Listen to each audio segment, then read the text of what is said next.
They made us laugh, they made us cry, they made us believe in their on-screen personas. But when the cameras stopped rolling, their true nature came out, and it's nothing like what you expected. The family man's dark side. For years, Bill Cosby was America's favorite TV dad. On The Cosby Show, he played the perfect father, funny, wise, and full of life lessons. Off-screen, he gave speeches about family values and personal responsibility.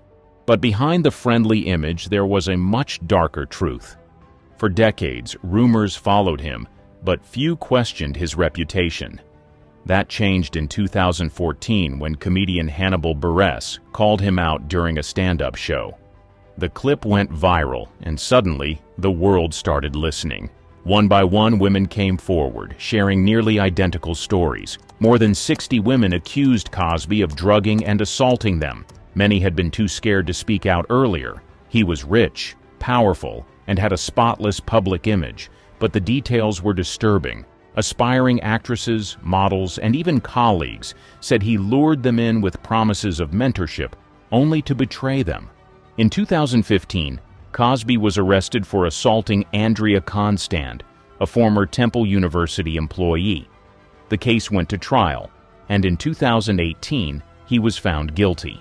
He was sentenced to 3 to 10 years in prison, becoming the first major celebrity of the Me Too era to be convicted.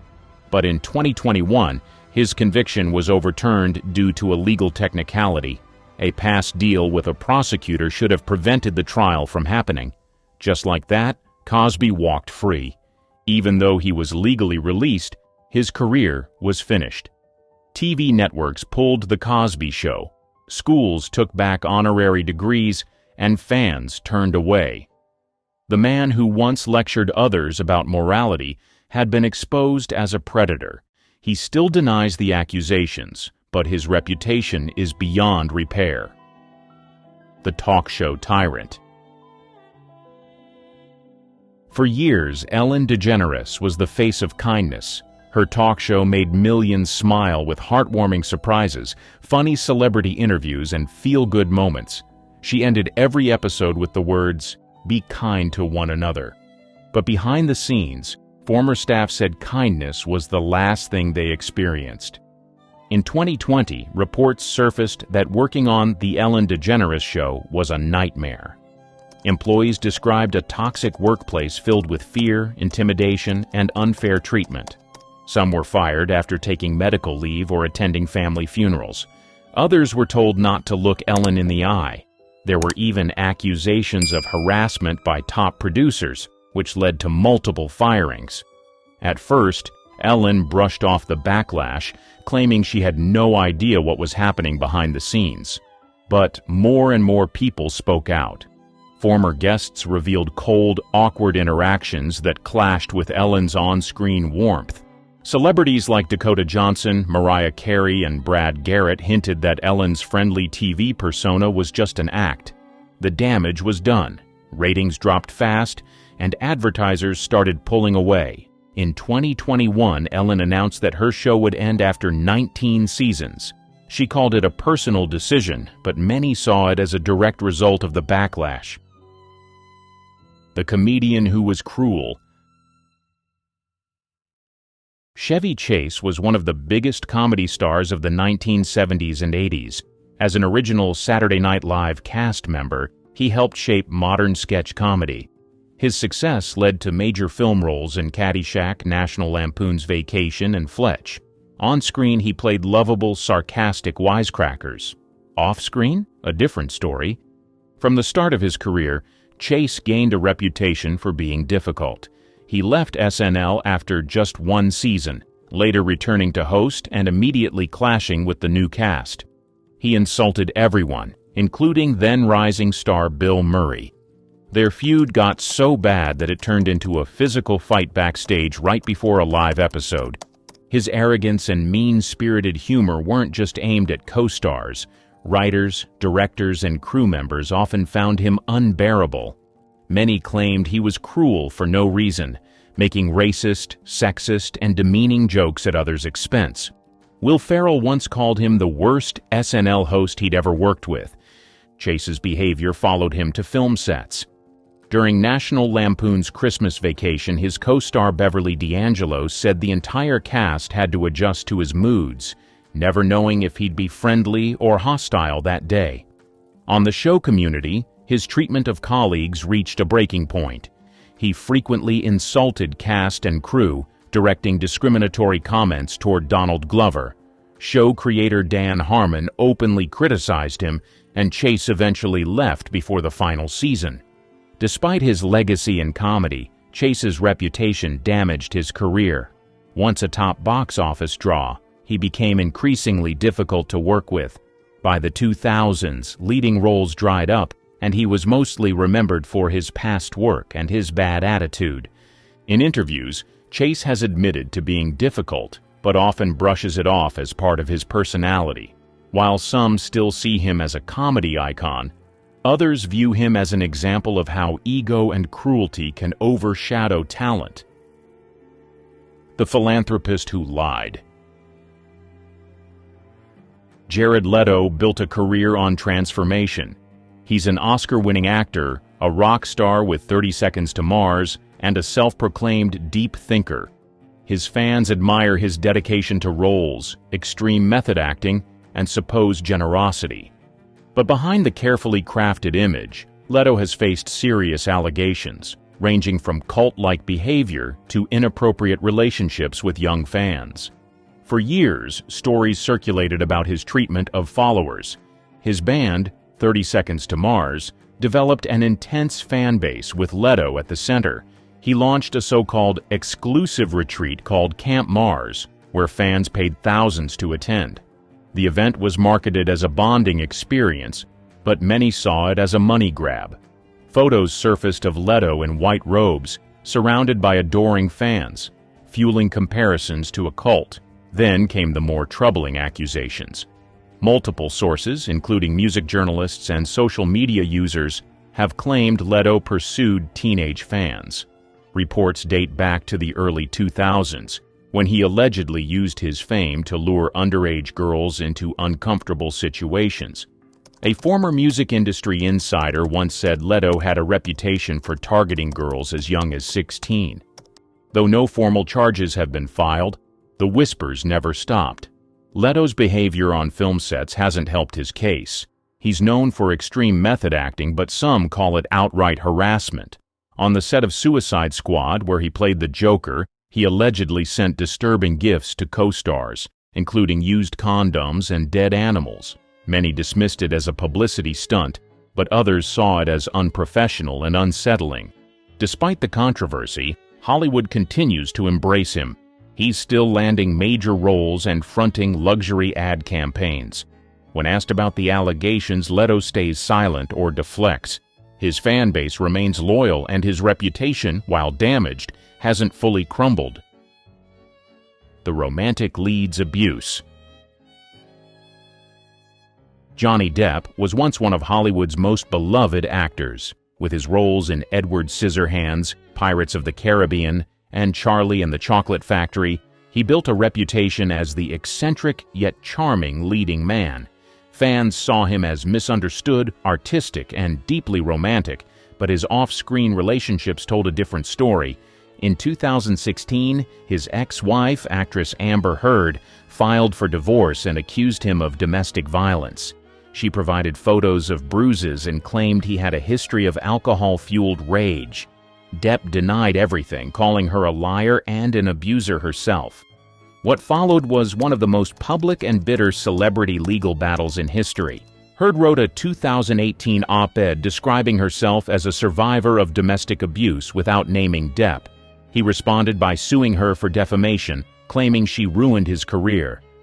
During the trial, shocking details emerged: drug binges, explosive fights, and violent texts where Depp described wanting to harm Heard. However, recordings also revealed Heard admitting to hitting Depp. The case divided the public. Some believed Heard, pointing to photos, testimonies, and court filings. Others sided with Depp, arguing Heard manipulated him and the media. In 2020, Depp lost a lawsuit against a British newspaper that called him a wife-beater, with the judge ruling the allegations were substantially true. Then came the 2022 U.S. trial, broadcast live to millions. This time, Depp won, with the jury ruling that Heard had defamed him, but the trial was less about proving innocence and more about public perception. Depp's fan base rallied behind him, while Heard's reputation collapsed. Despite the legal win, Depp's career took a hit. He lost his Pirates of the Caribbean role and struggled to rebuild his image. While some studios distanced themselves, others welcomed him back, including European filmmakers. The action star's fury. Steven Seagal built his career playing tough, unstoppable heroes. In the 80s and 90s, he was one of Hollywood's biggest action stars, leading films like Under Siege and Above the Law. On screen, he took down villains with ease. Off-screen, though, he had a reputation for being difficult, aggressive, and even dangerous. From the start, Seagal's behavior raised eyebrows. He often bragged about his martial arts skills, but many questioned his legitimacy. Co-stars and stunt performers accused him of intentionally hitting them during fight scenes, refusing to pull punches. Actor John Leguizamo recalled Seagal slamming him against a wall for laughing at him on set. His temper wasn't limited to film sets. Over the years, multiple women, including actresses and assistants, accused Seagal of misconduct. Some claimed he made inappropriate advances during auditions, often under the guise of private casting sessions.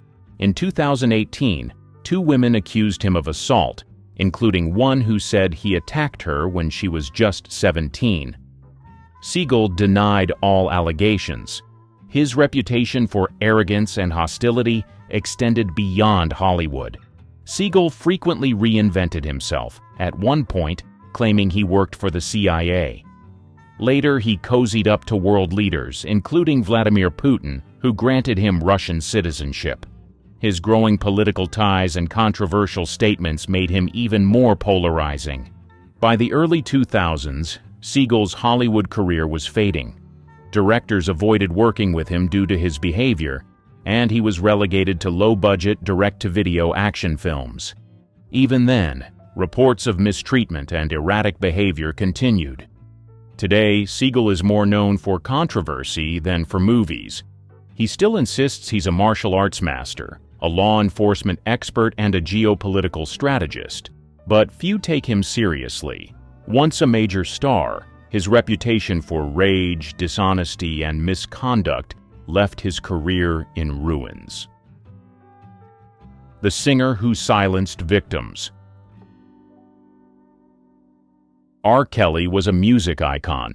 With hits like I Believe I Can Fly and Ignition, Remix, he dominated the R&B charts for decades. Fans saw him as a musical genius, a man who could turn emotions into timeless songs.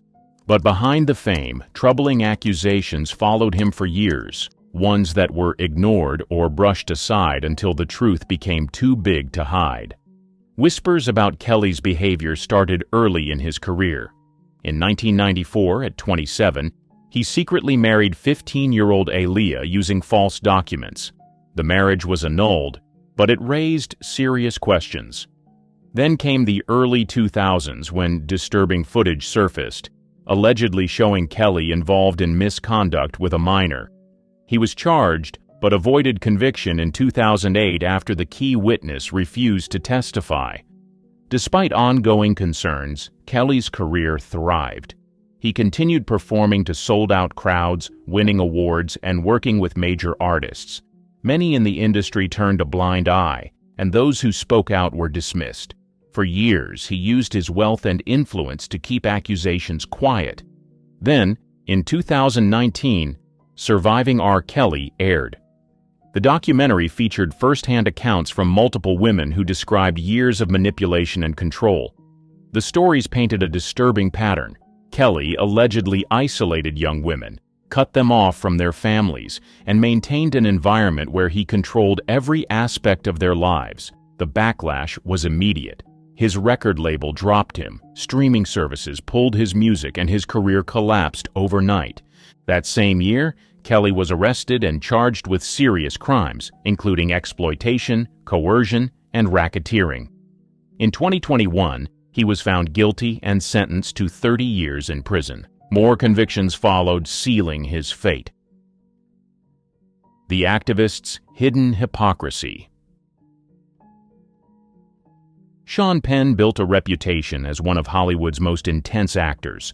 With 2 Academy Awards and standout performances in Mystic River and Milk, he was celebrated for his raw, emotional performances. Off-screen, he positioned himself as a champion of justice, advocating for disaster relief, human rights, and political reform.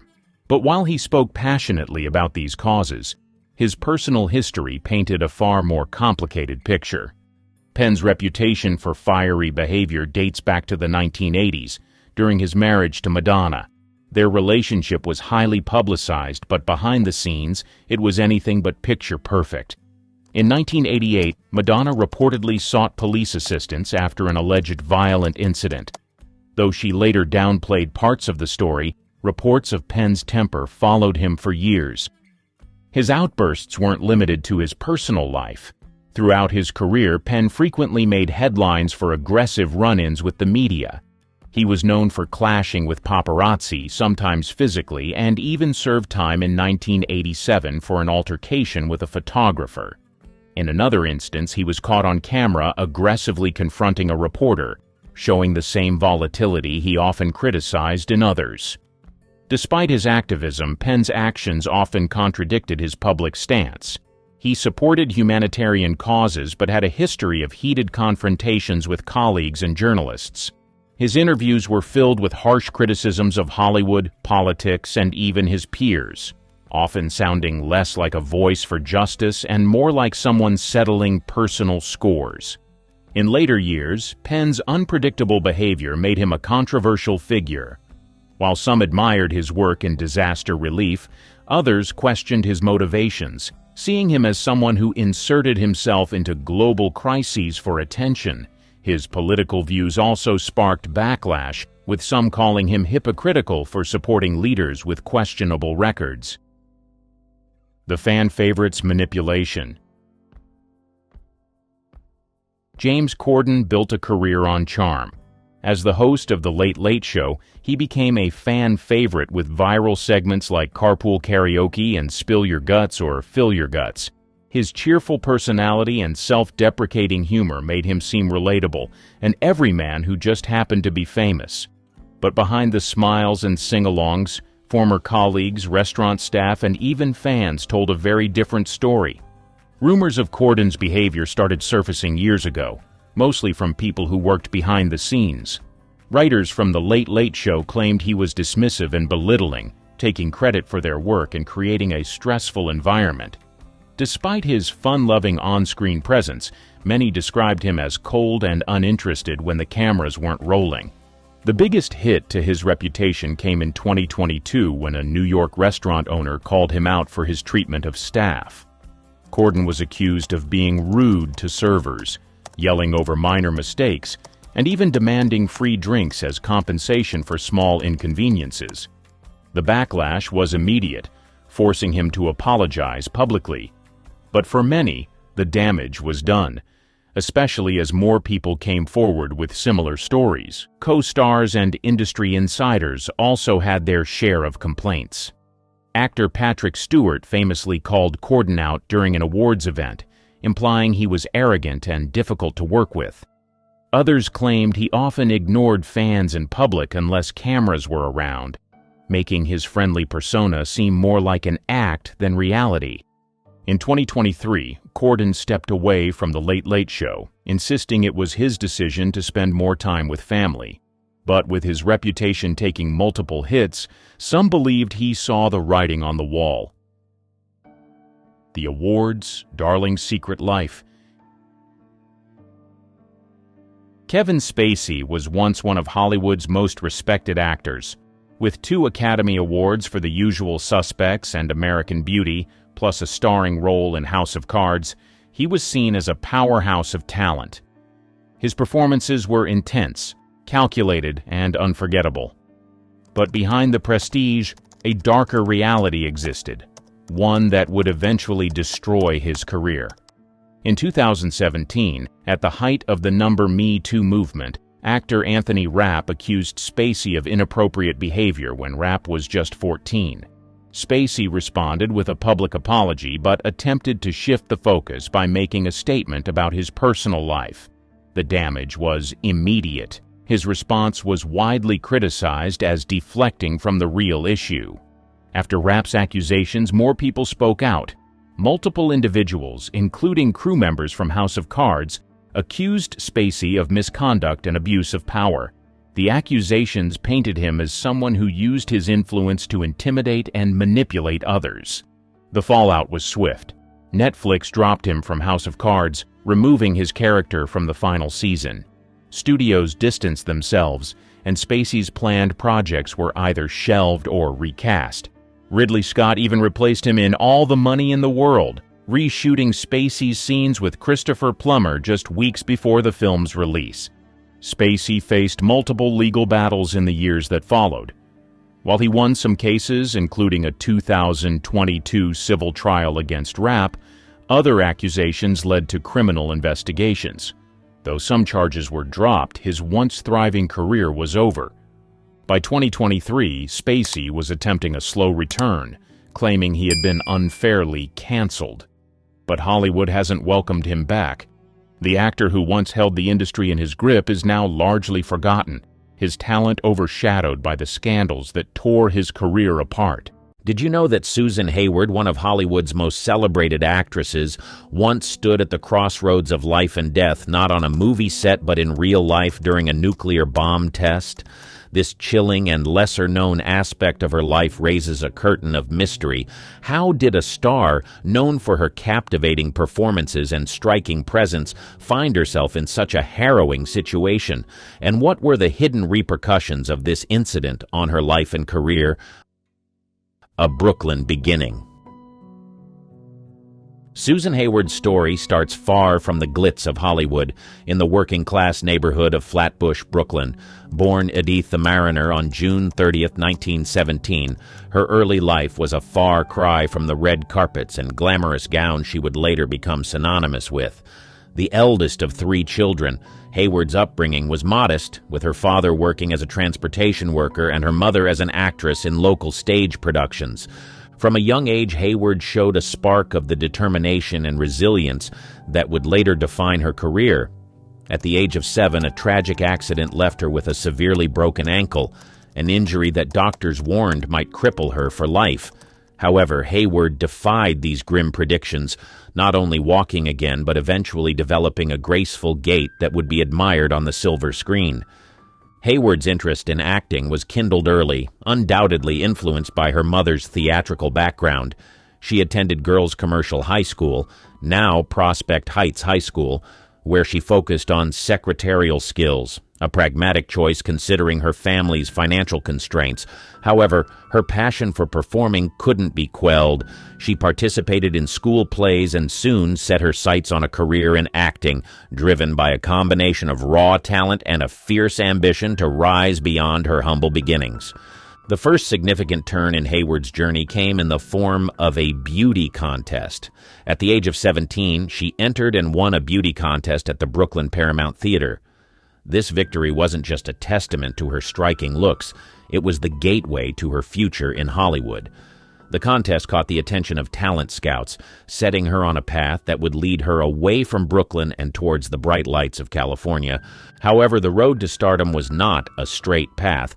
Hayward faced numerous rejections in her early days in Hollywood. She struggled to find her footing in an industry that was as demanding as it was dazzling. Yet she didn't let these initial setbacks deter her. With each audition, with every small role, she honed her craft, showcasing a blend of grit and grace that would soon captivate audiences nationwide.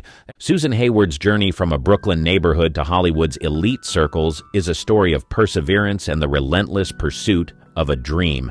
It's a tale that begins not with the spotlight, but with the gritty determination of a young girl who refused to let her circumstances define her future. the breakout role. Susan Hayward's journey to stardom reached a pivotal moment with her role in the 1947 film Smash Up, the Story of a Woman.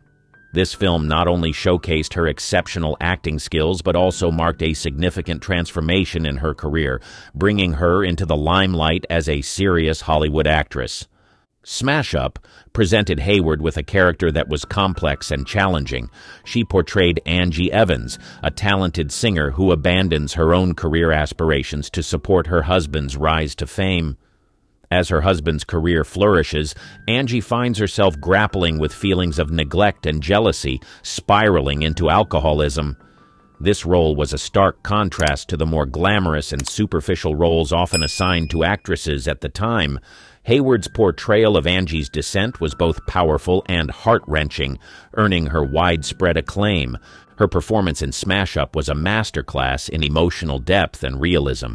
Hayward captured the essence of a woman caught in the throes of personal turmoil, battling her demons and the societal expectations of her time. Her ability to convey the intricate emotions of her character won the hearts of audiences and critics alike, earning her the first Academy Award nomination of her career. This nomination was a milestone, solidifying her status as a leading actress in Hollywood. The film's success brought Hayward a new level of recognition and respect in the industry. She was no longer just another face in the crowd. She was now considered a formidable talent, capable of carrying a film with her powerful performances. Smash Up opened doors to more diverse and challenging roles, allowing Hayward to showcase the breadth of her acting range in the years that followed. The role of Angie Evans in Smash Up represented more than just a career breakthrough for Hayward. It was a defining moment in her personal journey as an artist. She had fought hard to reach this point, overcoming numerous rejections and setbacks in an industry that was as demanding as it was glamorous. Her performance in the film was a testament to her resilience and dedication to her craft, qualities that would continue to define her career. Smash Up, the Story of a Woman, remains a significant film in Hayward's filmography, not only for its critical success but also for the way it changed her trajectory in Hollywood. It was a turning point that marked the beginning of a new chapter for Hayward, one where she would continue to push boundaries and leave an indelible mark on the silver screen. Romance and turbulence. The personal life of Susan Hayward, much like her career, was filled with intense romances and emotional turbulence. Beyond the camera's gaze, Hayward navigated a complex world of love, heartbreak, and personal struggle that deeply influenced her both as a woman and an actress. Hayward's first marriage was to actor Jess Barker in 1944. This union, marked by its initial passion, soon turned tumultuous. The couple had twin sons, Gregory and Timothy, bringing a brief period of joy and stability. However, the marriage was strained by career pressures and personal differences. By 1954, after a decade of marriage, Hayward and Barker's relationship had deteriorated, culminating in a highly publicized and acrimonious divorce. The custody battle for their sons added to the turmoil, with Hayward eventually winning sole custody. Her divorce from Barker was not just a personal blow, but also a public spectacle, shedding light on the pressures faced by Hollywood stars in their personal lives. Despite the challenges, Hayward maintained a strong facade in public, channeling her emotional experiences into her performances. Hayward's second marriage, to businessman Floyd Eaton Chalkley, known as Chalky, in 1957, marked a stark contrast to her first. Chalkley was a stabilizing force in her life, bringing a sense of peace and contentment that had eluded her in her earlier years. Their marriage was a retreat from the Hollywood scene, as the couple spent much of their time in Carrollton, Georgia, away from the limelight. This period was a happy one for Hayward, as she found solace in the quieter life they built together. However, this happiness was short-lived, as Chalkley's death in 1966 left Hayward devastated. His passing marked a turning point in her life, plunging her into a deep grief that would profoundly affect her both personally and professionally. The loss of Chalkley was not just the loss of a partner, but a pivotal moment that changed the course of her life. Hayward's personal life was as dramatic and complex as any of her film roles. Her experiences with love, marriage, and loss shaped her, leaving an indelible mark on her character and career. The dichotomy of her passionate first marriage and the tranquil stability of her second offered a glimpse into the multifaceted nature of her personality and the depth of her emotional experiences. Hollywood's Golden Age. Susan Hayward's career in Hollywood's Golden Age was a testament to her versatility and tenacity as an actress. Following her breakthrough performance in Smash Up, Hayward established herself as a prominent figure in the film industry, delivering a series of powerful performances that showcased her range and depth. In the 1950s, Hayward starred in a variety of roles that highlighted her ability to tackle challenging and diverse characters. One of her notable performances during this period was in the film I'll Cry Tomorrow, 1955, where she portrayed Lillian Roth, a singer struggling with alcoholism. This role echoed her earlier performance in Smash Up and was critically acclaimed, earning her another Academy Award nomination. Hayward's portrayal of Roth was more than just a depiction of a woman battling addiction. It was a reflection of her own inner strength and ability to connect deeply with her characters. Her performances in such roles were not only technically proficient but emotionally resonant, often leaving a lasting impression on audiences. Another significant milestone in Hayward's career came with the film I Want to Live, 1958, where she played Barbara Graham, a woman wrongfully accused of murder and facing the death penalty. Hayward's portrayal of Graham was intense and gripping, earning her the Academy Award for Best Actress. This achievement was a pinnacle in her career, cementing her status as one of the era's most talented and respected actresses. Throughout the 1950s and 1960s, Hayward continued to appear in films that varied in genre and style, from romantic dramas to historical epics. Her ability to adapt to different roles and genres demonstrated her versatility as an actress. Hayward's dedication to her craft was evident in the way she immersed herself in her roles, often doing extensive research to bring authenticity to her performances. Hayward's success in Hollywood was not just a result of her talent, it was also a product of her determination and resilience in an industry known for its competitiveness and challenges.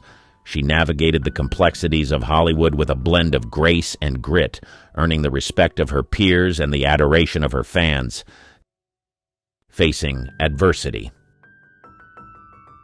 Susan Hayward's journey through the heights of Hollywood stardom was not without its share of profound challenges, particularly concerning her health and the changing dynamics of the film industry. In 1955, during the filming of The Conqueror, Hayward and the rest of the cast were unknowingly exposed to radioactive fallout near the United States government's Nevada test site. This exposure had serious implications, as years later, it became evident that Hayward, along with other cast members, developed serious health issues, including cancer. Hayward's diagnosis of brain cancer in 1973 marked a significant shift in her life. The diagnosis came at a time when she was still an active and revered figure in Hollywood. Despite her illness, Hayward's commitment to her craft never wavered. She continued to act, demonstrating immense resilience and dedication. Her final film role was in The Revengers, 1972, a testament to her enduring spirit in the face of adversity. The diagnosis and subsequent battle with cancer were not the only challenges Hayward faced. The 1960s brought about a significant transformation in Hollywood, with emerging new genres and a shift in the audience's preferences. This change in the industry landscape led to a decrease in the types of roles that had made Hayward a star. As a result, she had to navigate a rapidly evolving industry that was moving away from the traditional dramas and romantic films that had defined her earlier career. Hayward's struggle with health issues coincided with these professional challenges, marking a period of adversity that tested her in various ways. Despite these obstacles, she remained a respected figure in the industry, her legacy as a talented and versatile actress undiminished.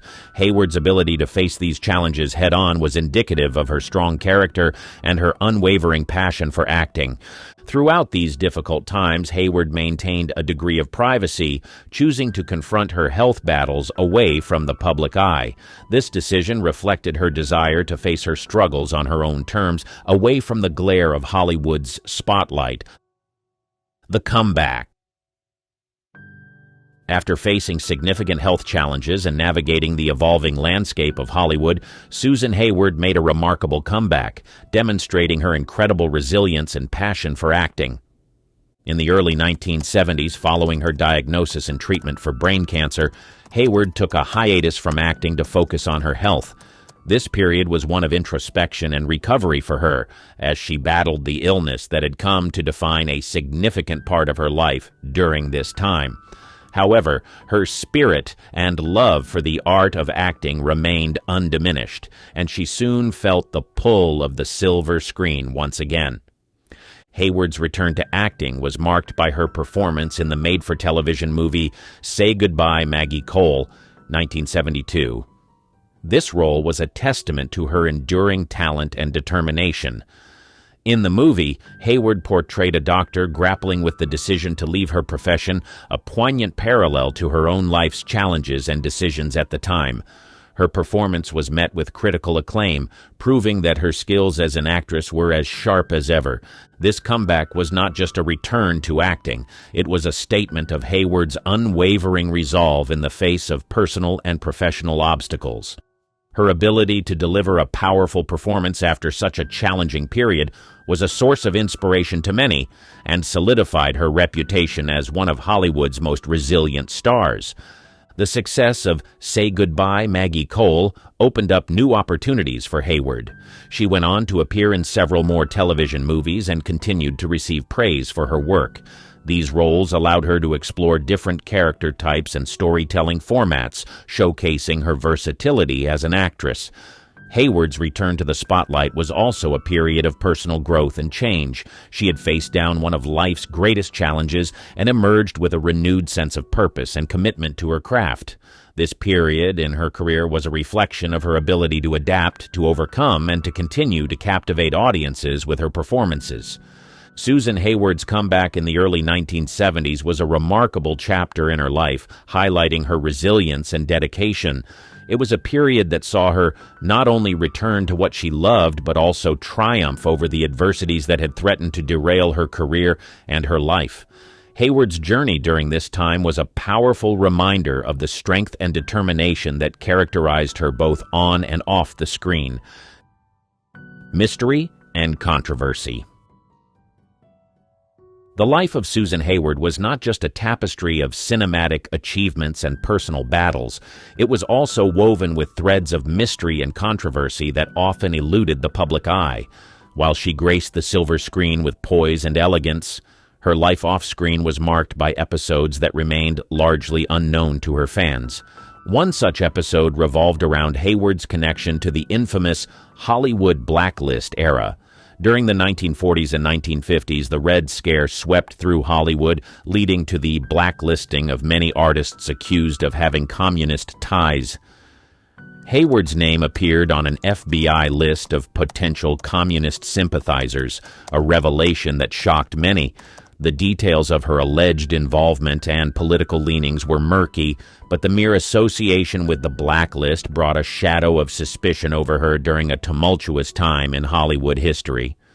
Hayward's life was also marked by a series of lesser-known romantic entanglements and friendships that played a significant role in her personal journey. Her close relationship with actor and singer Dean Martin, for instance, was a subject of much speculation. While they shared a deep bond, the true nature of their relationship remained a subject of conjecture.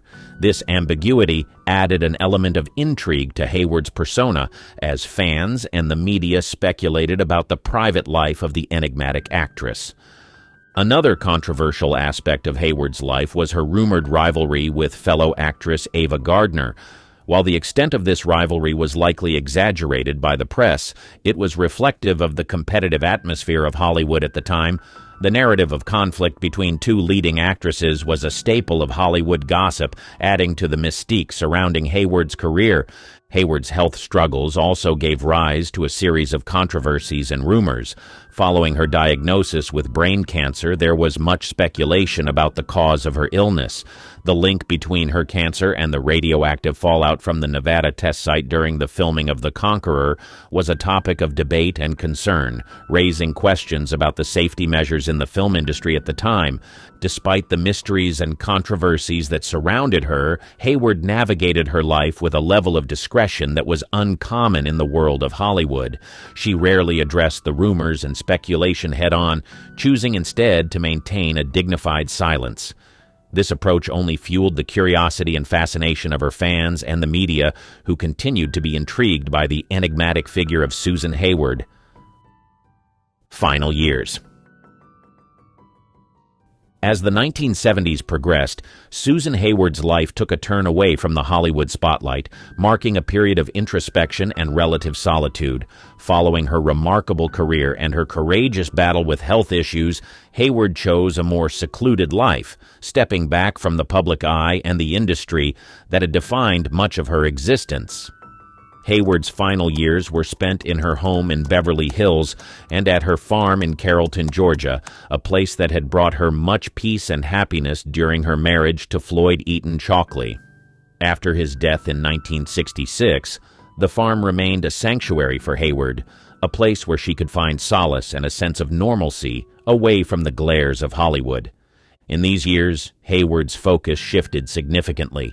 She spent her time engaging in simple pleasures and pursuits, far removed from the demands and rigors of her acting career. She found joy in the quietude of her surroundings, embracing the tranquility that her life away from Hollywood offered. However, the privacy of her final years did not entirely shield her from public attention. Hayward's fans and the media continued to show interest in her life, eager for updates on the beloved actress. Despite this, Hayward maintained a discreet and dignified presence, rarely making public appearances or statements. Hayward's health remained a concern during these years. The effects of her cancer diagnosis and treatment were ever present, but she faced these challenges with the same resilience that had characterized her approach to earlier obstacles in her life. She managed her health privately with the support of close friends and family. Susan Hayward passed away on March 14, 1975, at the age of 57. Her death marked the end of an era in Hollywood and the conclusion of a life that had been marked by extraordinary talent, personal strength, and a level of mystique that is rare in the world of celebrity. The final part of Susan Hayward's life, spent away from the glitz and glamour of Hollywood, was reflective of her desire for a simpler, more grounded existence. It was a time for her to reflect, to find peace, and to live on her terms. Her retreat from the public eye was a choice that allowed her to cherish her privacy and independence in her remaining years. Hayward's life, both in its public triumphs and private retreat, remains a captivating narrative of one of Hollywood's most enduring figures. The year was 1943. A film sat locked in vaults too scandalous for theaters. At the center, a woman lying in hay rewriting what was allowed on screen. This wasn't Monroe or Gardner. It was Jane Russell, and her story only gets wilder from here. The bra that launched a legend. The Outlaw wasn't supposed to be a scandal. It was a low-budget Western by Howard Hughes, starring a newcomer named Jane Russell. But Hughes had something bigger in mind. He didn't just want a movie, he wanted shock value. Russell was only 21, with no major roles behind her. Hughes cast her as Rhea McDonald, a sultry saloon girl. During filming, he became obsessed with how her figure appeared on screen. Costumes didn't give him the look he wanted, so he built his own solution, a new kind of bra. Metal rods, wiring, and padding were sewn into a custom design meant to lift her bust unnaturally high. Hughes even filed a patent for it. Jane hated it. "That thing hurt like hell," she said years later. "I threw it in the trash and wore my own." Despite that, Hughes told the press she wore his invention. He wanted the story to spread, and it did. Then came the haystack photo. A publicity still showed Russell reclining in hay, blouse barely holding on. No moviegoers cared about the plot. They wanted to see that image. Theaters received angry letters. religious groups protested. One censorship board called the photo morally dangerous. The production code refused to approve the movie. Hughes had a plan. He sent fake protest letters to theaters claiming outrage from concerned citizens. It worked. Curious crowds showed up in droves. The limited release in 1943 was chaos. In New York and Los Angeles, people lined up for blocks. In some cities, police were called to manage traffic. Chicago shut the film down mid-run. Jane Russell had barely opened her mouth on screen, but her image was already burned into American culture. The Outlaw didn't make her a star because of her acting. It made her a symbol of everything Hollywood was afraid to show. The full nationwide release didn't happen until 1946. By then, she didn't need it. She was already the most talked about woman in Hollywood. And she had done it without saying a word. Headlines, contracts, and control.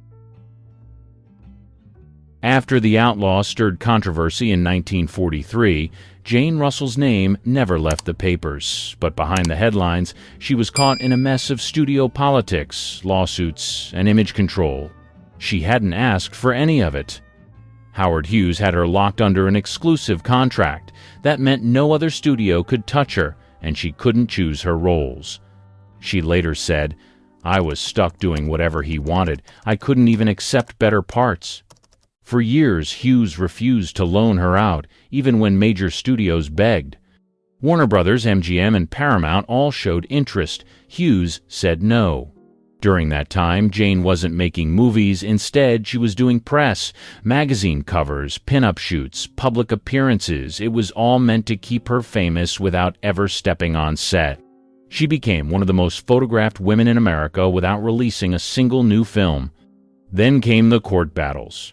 Film censors still tried to block The Outlaw from playing nationwide. Hughes fought back with everything he had, lawyers, appeals, even threats to pull his other films from theaters. Jane stayed quiet in public but admitted later she hated the circus. "I wanted to act, not pose for ads."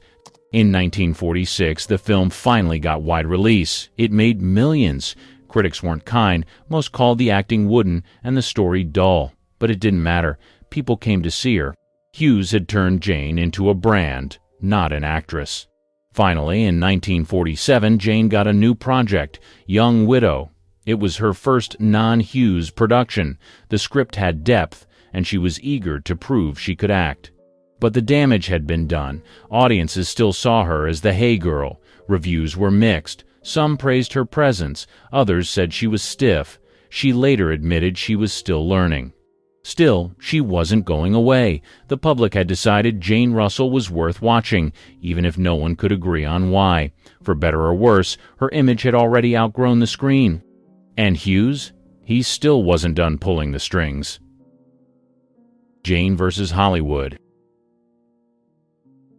By 1948, Jane Russell was trapped between fame and frustration. She was known everywhere, but barely working. Hughes continued to control her roles and turn down outside offers. She started to push back. Hughes offered her a part in The Paleface, a comedy western with Bob Hope. Jane didn't think she could do comedy, but she said yes just to get back in front of a camera. It turned out to be a smart move. The film was a hit. Audiences loved her timing, and critics admitted she held her own next to Hope. It was the first time she got to show range. But things weren't smooth behind the scenes. Jane had no power over her career choices. Hughes micromanaged every decision. He approved costumes, scripts, even haircuts. Jane called him obsessed with control. She began quietly asking her lawyers for a way out of the contract. Meanwhile, gossip columns tracked her every move. She was photographed constantly but rarely quoted. Journalists described her as cool, hard to read, and aloof. In truth, she was tired of being treated like a mannequin. Her public image was sex symbol. In private, she was religious, blunt, and preferred quiet. In 1949, she shot The Big Steal with Robert Mitchum. The production was rushed because Mitchum had just been arrested for marijuana possession. The studio needed good press fast. Jane agreed to the project on short notice. It was a basic crime story, but again, she handled it well. Mitchum later said, "Jane was tougher than anyone gave her credit for." She wanted more like that, less glamour, more grit. But Hughes still had her locked down. In 1950, she publicly clashed with studio heads over the roles she was being offered. She turned down several scripts and refused to pose for certain publicity shots. That made her difficult in Hollywood terms. Jane wasn't playing along anymore. She wanted to act, not sell, and slowly people were starting to listen. The pinup girl had found her voice, and she was just getting warmed up. Diamonds, Blondes, and a Stolen Show. In 1953, Jane Russell landed what should have been a supporting role. Instead, she nearly stole the film. The movie? Gentlemen Prefer Blondes. Her co-star? Marilyn Monroe. Monroe played the sweet, flirty Lorelei. Jane played Dorothy, the sharp brunette who called the shots. On paper, Marilyn was the lead. But on screen, Jane dominated scene after scene. Her timing was cleaner. Her delivery was drier. Her attitude? Unshakable. Most people don't know this. Jane didn't want to do it at first. She thought the musical numbers were silly, but the studio pushed her in, and once filming started, she didn't hold back. She handled her own vocals, danced in heels, and rewrote parts of her dialogue. Monroe had more screen time, but Jane had more control. Crew members said Russell often calmed Marilyn down between takes. She reportedly helped block scenes and guided Monroe through complex shots. Then came the premiere drama. Here's the rumor. Monroe refused to attend the Blondes premiere in Hollywood, so Jane showed up alone and played both roles on the red carpet. She even signed Monroe's name for fans. Reporters called her a total pro and said she carried the night without breaking a sweat. The movie became a global hit. Jane's performance was praised for being grounded and funny, while Marilyn got the attention for her beauty. But behind the scenes, even executives said Jane held the film together. She never bragged about it. In interviews, she gave Monroe credit and avoided drama. But those who worked on the film knew the truth. Jane was the adult in the room. She showed up on time, knew her lines, and never cracked under pressure. That role cemented her as more than a body or a photo. She could act, she could command, and she could outshine a legend without even trying. Hollywood had underestimated her again, but this time everyone saw what she could really do, and Jane didn't need hay or headlines to prove it. The Hollywood Bowl baptism. In 1954, Jane Russell shocked fans again, but this time it had nothing to do with movies or costumes. She stepped into the waters of the Hollywood Bowl in front of thousands and got baptized. It wasn't a publicity stunt. Jane had always kept her faith private. She was raised in a deeply religious home and read the Bible daily.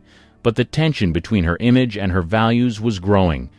After years of posing in tight gowns and playing bombshell roles, she wanted to make a statement. That statement came during a Billy Graham revival event.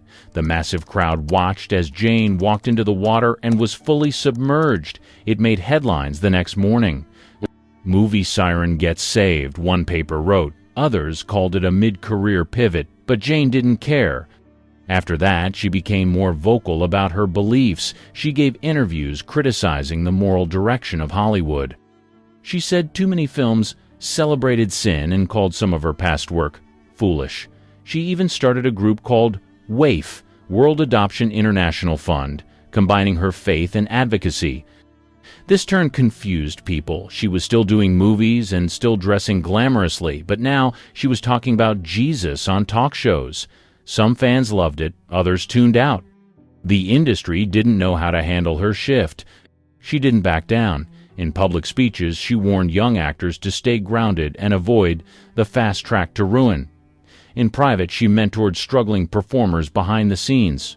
But not everyone supported her. Some Hollywood insiders mocked her open faith. She was accused of being judgmental and old-fashioned. Producers called her unpredictable. Studios didn't know if she'd promote a film or preach at the premiere. Jane didn't care. She wasn't asking for approval anymore. The woman once labeled too hot for theaters was now talking about redemption and doing it on her own terms. and while the cameras rolled on others, Jane rewrote her own script in real life. Fight with the church. After several miscarriages, she decided to adopt, but adoption in the 1950s wasn't simple, especially across borders. Her first adopted son, Tommy, came from Ireland. The process took over a year. Jane grew frustrated with red tape and church politics.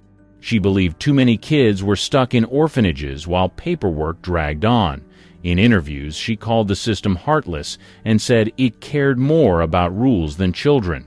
So she took matters into her own hands. In one case, she flew overseas, met with the child's caretakers, and returned with the baby before full approval. She claimed it was legal under emergency conditions. Authorities disagreed. The press labeled it baby smuggling. Jane called it saving a life. That incident pushed her to create WAIF, the World Adoption International Fund. It helped connect orphans with families worldwide. Jane used her fame to pressure lawmakers and raise money. She testified in front of Congress and worked with embassies to change regulations. But the backlash was real. Catholic leaders in Ireland accused her of undermining church-run orphanages. One priest called her reckless and self-righteous. Jane fired back, saying the church cared more about control than compassion. Despite the criticism, she expanded her work. WAIF helped place hundreds of children in homes during its peak. Jane personally reviewed applications and even helped pay travel costs for some families. She wasn't just a spokesperson, she was hands-on. This wasn't the Hollywood work people expected from a screen siren, but Jane didn't care about expectations. She said, "If I'd waited for the world's approval, I'd still be posing in hay." Her house in California became a hub for her causes. Her kids lived outside the spotlight, and she rarely talked about them publicly. But in her later interviews, she called them her greatest work. The roles in film paid the bills. The work in adoption, she said, saved her soul. Russell versus feminism. In an era when women's liberation was gaining momentum, Jane took the opposite path, and she made sure everyone knew it. She called second-wave feminism a mess of angry women yelling about problems they created. In one 1,973 interview, she said, "I don't know what they're fighting for. I never had to fight for anything." That quote alone set off a storm. Talk show hosts loved booking her. She clashed with feminist guests and stood her ground, even when audiences booed. She argued that women already had power but were wasting it on resentment. "I've worked with men my whole life," she said. "I never needed to burn my bra to get respect." Her words drew backlash. Gloria Steinem's supporters called her outdated. Some women's groups urged sponsors to drop her from endorsements. But Russell didn't flinch. She said modern feminists misunderstood strength. Strength isn't about shouting. It's about knowing who you are. She also attacked Hollywood for portraying women as helpless victims or hypersexualized cliches. Ironically, critics pointed out that her early roles did exactly that. Jane didn't deny it, but said the problem wasn't the image. It was the intention behind it. By this time, she was focused on her religious activism and charity work. But her conservative takes made headlines more than her advocacy. She called Roe v. Wade a mistake and said America needed less therapy and more churches. She wasn't trying to please anyone. The feminist movement saw her as a relic. Her fans saw her as fearless. Either way, she stayed visible. While other actresses her age faded quietly, Jane Russell kept showing up, louder, bolder, and completely unwilling to change. Love her or hate her, she refused to play the part anyone handed her. At 60 and still breaking rules. In the 1980s, most actresses from Jane Russell's era were long retired. Not Jane. At 60, she signed a national ad deal to model Playtex bras. The ads ran on television, in magazines, and in stores across America. Most women her age were expected to disappear from the spotlight, but Jane showed up in full glam, pitching support bras to real women. The tagline, "Does your bra have to show your age?" Jane didn't think so. Critics rolled their eyes. She didn't care. "I wore bras before most of these ad execs were born," she joked in an interview. "I know what works." And she meant it. The campaign was a hit.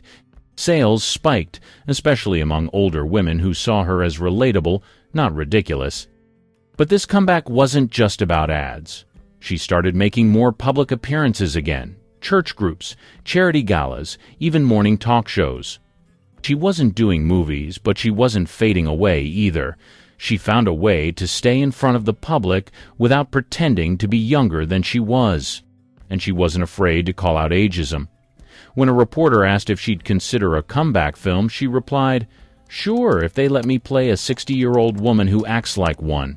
She also joked that it was the first time in her life people cared about her comfort more than her figure. Back then, it was all underwire and pain. Now it's all soft cups and scents. Took long enough. The lingerie campaign made headlines, not for shock, but for surprise.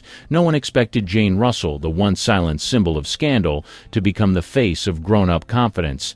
She wasn't trying to seduce anymore. She was trying to relate. And that hit harder than any bombshell act ever could. In a business that tossed women aside after 40, Jane Russell didn't just refuse to disappear. She came back in a bra and reminded the world who she was. And she did it with a wink, not an apology. Outspoken, unfiltered, and unbothered. While most Golden Age stars slipped into quiet retirement, Jane cranked up the volume. She gave interviews that often went viral, at least by pre-internet standards. On one local television segment, she called modern movies trash with sound effects. She criticized rising stars for acting like victims instead of women. One host tried to steer her back to polite conversation. Jane doubled down. She also leaned harder into politics. She identified as a proud conservative, supported prayer in schools, and spoke at several Republican events. She criticized Hollywood's moral decay and said most actors today were spoiled and spineless. These statements didn't win her new fans, but they kept her in the press. In 1999, she made headlines again for all the wrong reasons. She was arrested for driving under the influence in California. Her blood alcohol level was nearly twice the legal limit. At the time, she was in her late 70s. The tabloids pounced. "Busted bombshell," read one headline. She didn't deny it, she didn't spin it, and she definitely didn't apologize in public. Instead, she joked about it later, saying, "At my age, you're lucky to get a story printed about you, even if it's for drinking." Even when called out, she rarely backed down. In one interview, she admitted she didn't believe in political correctness. "I say what I mean, and if you don't like it, turn the channel." No apologies to the end. She passed away in 2011 at the age of 89. True to form, her final years were lived without filters, edits, or apologies. She spent her last decade mostly in Santa Maria, California, staying active in her church and speaking at local events. Neighbors described her as approachable but blunt. If you asked about her past, she'd answer, but she wouldn't sugarcoat it. She didn't do nostalgic interviews. She didn't attend retrospectives. When asked why she skipped award shows or tributes, she said, "I didn't go for applause when I was working. Why would I show up for it now?" In her final interviews, she remained firm in her views. She still rejected modern feminism, still criticized Hollywood's direction, and still defended her early work, even the parts people once called scandalous. "I gave the public what they wanted," she said, "and I did it on my own terms." She also spoke about faith until the end. Church was her real stage, and she liked it that way. She called it the only place that never asked me to be something else. When news of her death broke, the headlines were predictable. Most focused on the outlaw, the hay photo, and her body. Few highlighted her decades of charity work, her fights with censors, or the fact that she'd outlasted most of her peers. Her family didn't issue a long statement. They said she passed peacefully in her sleep, surrounded by loved ones. No funeral spectacle, no red carpet send-off. And that felt right, because Jane Russell never needed the spotlight. She was the kind of star who took it, then handed it back when she was done. No legacy spin, no last-minute reinvention, just one final act of doing exactly what she always had. Living loud, aging honestly, and refusing to ever play by someone else's script. One stare stopped a director cold. One scene made censors panic, and one decision nearly ended her career. Gene Simmons didn't hint. She exposed. This isn't your grandmother's Hollywood story. War-era debut with big impact. Gene Simmons was just 14 when she stepped onto a movie set for the first time. The film, Give Us the Moon. It was a light comedy, but casting directors noticed something deeper in her, a mix of innocence and edge that didn't feel rehearsed. By 1945, she landed a small role in Caesar and Cleopatra, acting opposite Vivien Leigh and Claude Rains. Jean had no formal training, but her eyes stole every frame. Even with just a few lines, critics pointed her out. One review said she had more presence than most stars twice her age. That attention didn't go unnoticed. Back in London, she was already becoming a studio favorite. Directors liked that she followed direction perfectly, but still added something of her own. No one could quite explain it. She was quiet, respectful, but then delivered a performance with a surprising heat that caught people off guard. During this time, Britain was still recovering from war. Rationing was in full swing. But Jean was getting fitted for costumes, stepping onto grand sets and showing up in magazines. For a country looking for escape, she became a symbol of post-war hope and a bit of fantasy. Producers began casting her in roles meant for older actresses. She had the look of a teenager, but the screen presence of a woman who'd lived through something. It made her unpredictable and hard to forget. The studios liked that, so did the public. What really set her apart, though, wasn't talent alone. It was how she made every close-up feel intimate. She didn't perform to the camera.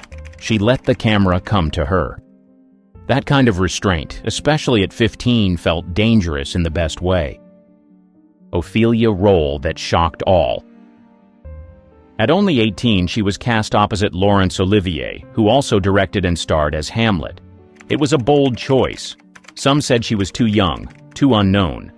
But Olivier saw something in her others didn't. The moment the film premiered, critics couldn't stop talking. Her Ophelia was fragile but intense. The breakdown scene where she spirals into madness hit like a punch. She didn't scream or flail. She barely raised her voice, but her eyes, they told a story no one could look away from. One director on set said, "She didn't act the scene. She became it." That scene became one of the most talked about performances of the year. Some called it mesmerizing. Others said it was too much, too raw for such a young actress. The censors weren't thrilled either. They flagged her emotional scenes as too suggestive, even though she wasn't doing anything explicit. Just her face, sad, broken, and unfiltered, made people uncomfortable. Not because she did something wrong, but because she did it too well. Her performance earned her an Oscar nomination for Best Supporting Actress. It was rare for a British actress that young to get that kind of recognition in Hollywood, but Jean made it look effortless. What no one saw, though, was how tightly controlled the set was. Olivier was known to push actors hard. Simmons was often left exhausted after long takes. Some scenes took over a dozen tries just to get the right version of her breakdown. She never complained. Hamlet didn't just boost her career. It showed the world she wasn't afraid of complex roles. She didn't need flashy lines or big gestures. She used silence, stillness, and just one look. This wasn't a breakout. This was a warning. Gene Simmons didn't just belong in movies. She could change how they felt. Barefoot and bold in Himalayas. Gene Simmons wasn't the lead in Black Narcissus, but she might as well have been. She played Kanchi, a teenage girl from the Himalayas. No lines, no backstory, just movement, emotion, and presence. And it was enough to shake audiences and critics. She wore a thin sari, little makeup, and walked barefoot in most scenes. Her performance wasn't subtle. It was bold, sensual, and totally silent. For someone trained in British restraint, she went the other way completely. Viewers couldn't believe it was the same girl from Hamlet. The censors? They freaked out. A British girl in brownface was already controversial. But it was her physicality, how she walked, how she looked at men, how she moved through space, that made it feel charged. Some scenes were almost cut. Critics didn't know whether to praise her or scold her. What made it even wilder? Jean was only 19. She wasn't experienced in dance or physical theater. She learned everything on the spot, guided by directors Powell and Pressburger. They told her, "Don't think, just feel." And she did. The result was magnetic. Behind the scenes, Simmons was nervous. She worried about looking ridiculous. She hated the heavy body makeup. But when she saw the final cut, she realized she'd done something rare. She made people watch without saying a word. Her performance added tension to a film already full of it. Nuns fighting desire, isolation in the mountains, repressed emotions ready to blow. Jean's character was the spark, the reminder that human want couldn't be hidden forever. She wasn't glamorized. She wasn't polished. She was raw and young and almost too real for the screen. Audiences either gasped or looked away. That role changed everything. From then on, casting directors saw her differently. She could play quiet, yes, but she could also play dangerous. Not loud or messy, but the kind of dangerous that sneaks up on you. Marriage that silenced her voice. She married Stuart Granger in 1950. On paper, it looked like a Hollywood love story. He was a big name. She was the rising star. The press called them elegant, glamorous, perfect. But the truth behind the curtain was less romantic and a lot more complicated. Granger was 16 years older. He was already famous when Jean met him on set. Their chemistry started fast. So did the control. Soon after the wedding, Granger took the reins. On decisions, on deals, even on what roles she took. The studios loved the image. They paraded the couple in magazines. But people close to Jean started noticing changes. She lost weight. She got quieter on set. Her fire was still there, but it felt dimmed. Granger didn't hide his jealousy. He hated how much attention Jean got. When she was offered lead roles, he often stepped in, saying the scripts weren't right for her. Some insiders say he even turned down roles on her behalf without telling her. Their marriage became a talking point, not for romance, but for the tension it created in her career. One studio exec said, "Jean was gold, but we couldn't get to her without going through Stuart." Still, she stayed, at least for a while. She did interviews with a smile. She played the devoted wife. But behind closed doors, she started pushing back. She wanted control over her own contracts. She wanted to work in America. Granger wasn't happy about it. The tension spilled into work. On the set of Young Bess, she reportedly clashed with crew members over last-minute changes made by Granger, who was constantly advising from behind the scenes. By the early 50s, it was clear this marriage wasn't boosting her career. It was stalling it, and Jean knew it. The girl who once shocked the screen in silence was now fighting to speak up off it. She sued Howard Hughes. Howard Hughes didn't hear no very often, but Jean Simmons gave it to him clear, firm, and without a pause. In 1951, she was under contract with the Rank organization in the UK, but Hughes wanted her for RKO in Hollywood, so he bought her contract. At first, it looked like a career jackpot. Bigger films, bigger budget, international stardom. But there was a catch. Hughes didn't want to make her a star. He wanted to own her. He sent her lavish gifts, jewelry, perfume, clothes. She sent them right back. He offered her roles, but only in projects he controlled. Scripts were delayed, promises were broken. Jean was stuck, contractually tied to RKO but barely working. Then came the final straw. Hughes tried to force her into a long-term extension. Jean said no. He pushed harder. She pushed back and sued him. That was a career gamble very few actresses would have dared to make, especially against a man with Hughes' power and reach. The court battle was ugly. She was accused of being ungrateful, difficult, spoiled, but she didn't flinch. Her attorney argued Hughes was deliberately obstructing her career, and he was. The judge sided with Jean. The court granted her the right to make one more film under RKO, but after that, she was free. That final film would be Angel Face. More on that next. The whole ordeal made headlines. Jean had taken on one of Hollywood's biggest moguls, and won. What made it wild wasn't just that she fought back, it was how calm she stayed doing it. No public outbursts, no gossip columns, just quiet, steady defiance. After the case, other actresses started to take note. Simmons had done what they were told was impossible. She stood up to the system without destroying herself in the process. Slip dress scene that stung. Angel Face was supposed to be just another noir, but Jean Simmons turned it into something unforgettable and nearly unwatchable for the censors. Directed by Otto Preminger, the film paired her with Robert Mitchum in a twisted love story full of mind games and manipulation. From her first scene, something felt off. In a good way, she wore a silk slip and moved through the frame like she knew exactly how much control she had. It was quiet, calculated, dangerous. Preminger pushed her hard. Some days she left set in tears. One scene, where she slaps Mitchum, turned chaotic. He slapped her back. For real. Not in the script. The camera kept rolling. That take made it into the final cut. The most talked about scene was filmed in her bedroom. Jean wore a skimpy nightgown that barely passed code. Her expression? Cold, unreadable, hypnotic. Studio executives tried to reshoot it.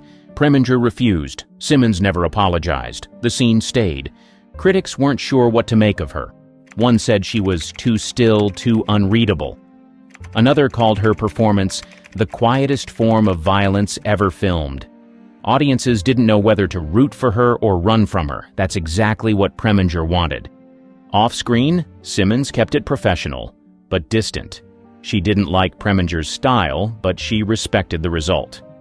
"It wasn't fun," she once said, but it worked.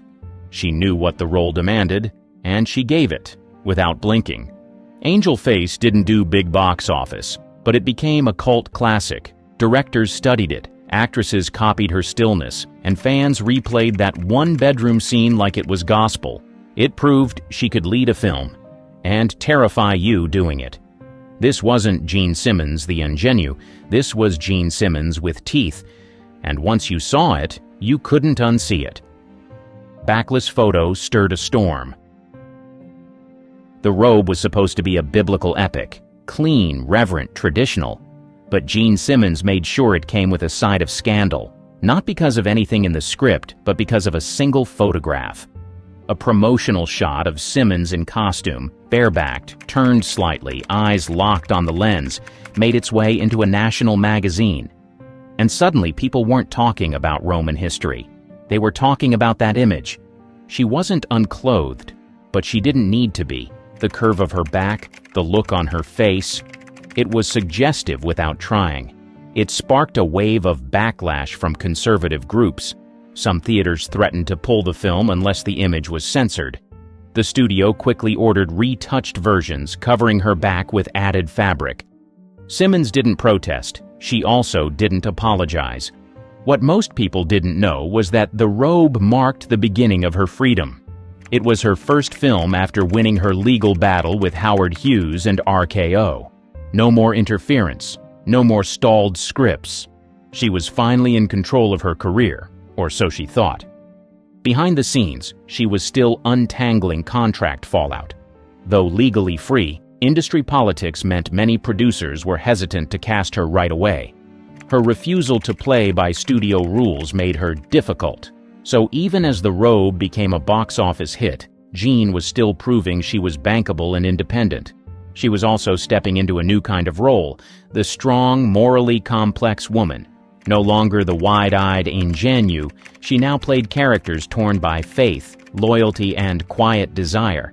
That's what made her stand out in the robe. While others delivered grand speeches, Jean did more with a glance or a pause. Staring down Spartacus with fire.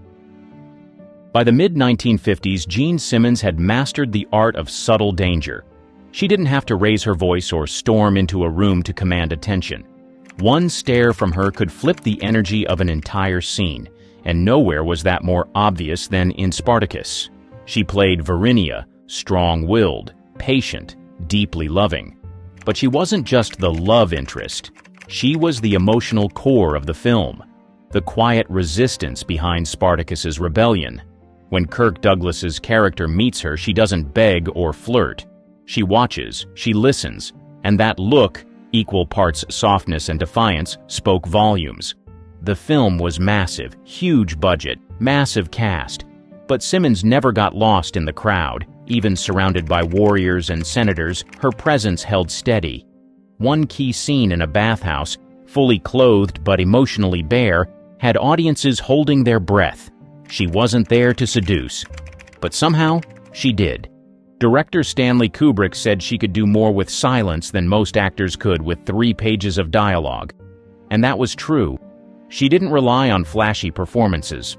Her strength was restraint, holding back just enough to make viewers lean in. Her chemistry with Douglas was real, on screen at least. Off-screen, things were more tense. Douglas, ever the perfectionist, reportedly tried to direct her at times. Jean didn't bite. She followed Kubrick's lead and stuck to her style, one that didn't need constant rehearsal or rewrites, just space to breathe. What made Spartacus different was that it showed how far she had come. She was no longer being told how to act, dress, or behave. She chose this role, and she shaped it into something bigger than what was on the page. By now, Simmons had developed a signature move, holding the camera's gaze just a second too long. It was never overdone, just enough to make the audience shift in their seats. That was her gift. Making discomfort feel beautiful, making modesty feel provocative. Post-divorce roles, no apologies. When Jean Simmons divorced Stuart Granger in 1960, Hollywood expected her to fade into the background. Instead, she did the opposite. She stepped into some of the boldest roles of her career. She wasn't trying to shock anyone, but she was finally calling the shots. And the first move? Elmer Gantry.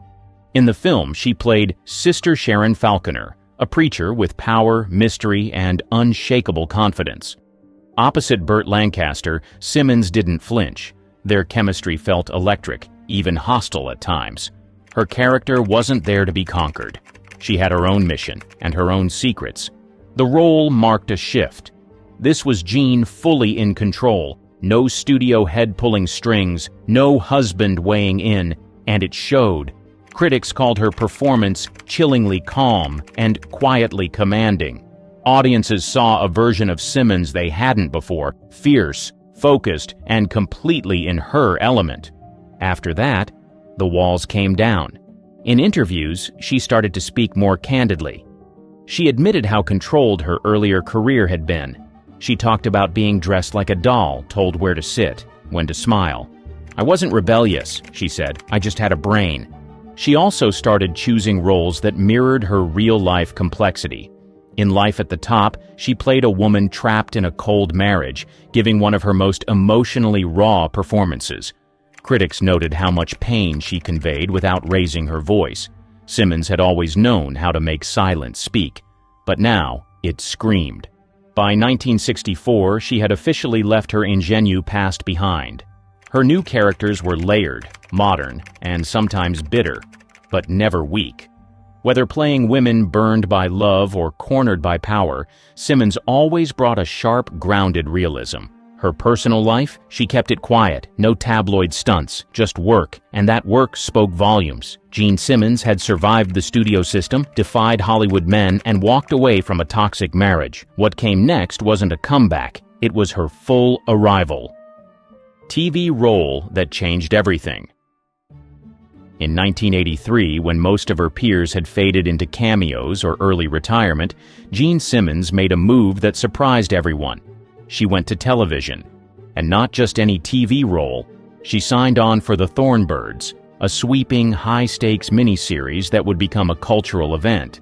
She played Fiona Cleary, the cold, emotionally distant matriarch of the family. It was a huge shift from the warm, gentle characters people associated with Simmons. Fiona wasn't cruel, but she wasn't loving either. She was closed off, wounded, and quietly ruthless. And Jean played her with absolute control. Audiences didn't just watch The Thornbirds, they devoured it. Nearly 100 million people tuned in.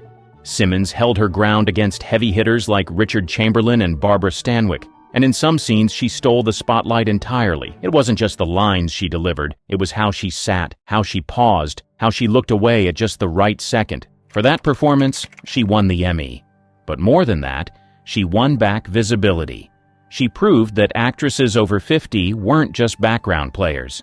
They could lead, they could drive a story, and they could be just as bold, if not bolder, than they'd been decades earlier. Behind the scenes, Simmons was calm, professional, and laser-focused. Younger cast members described her as gracious but guarded. She wasn't there for gossip, she was there to work.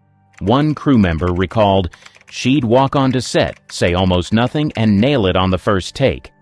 That role capped off her transformation from teenage ingenue to Hollywood rebel, from silent power to full-on matriarch.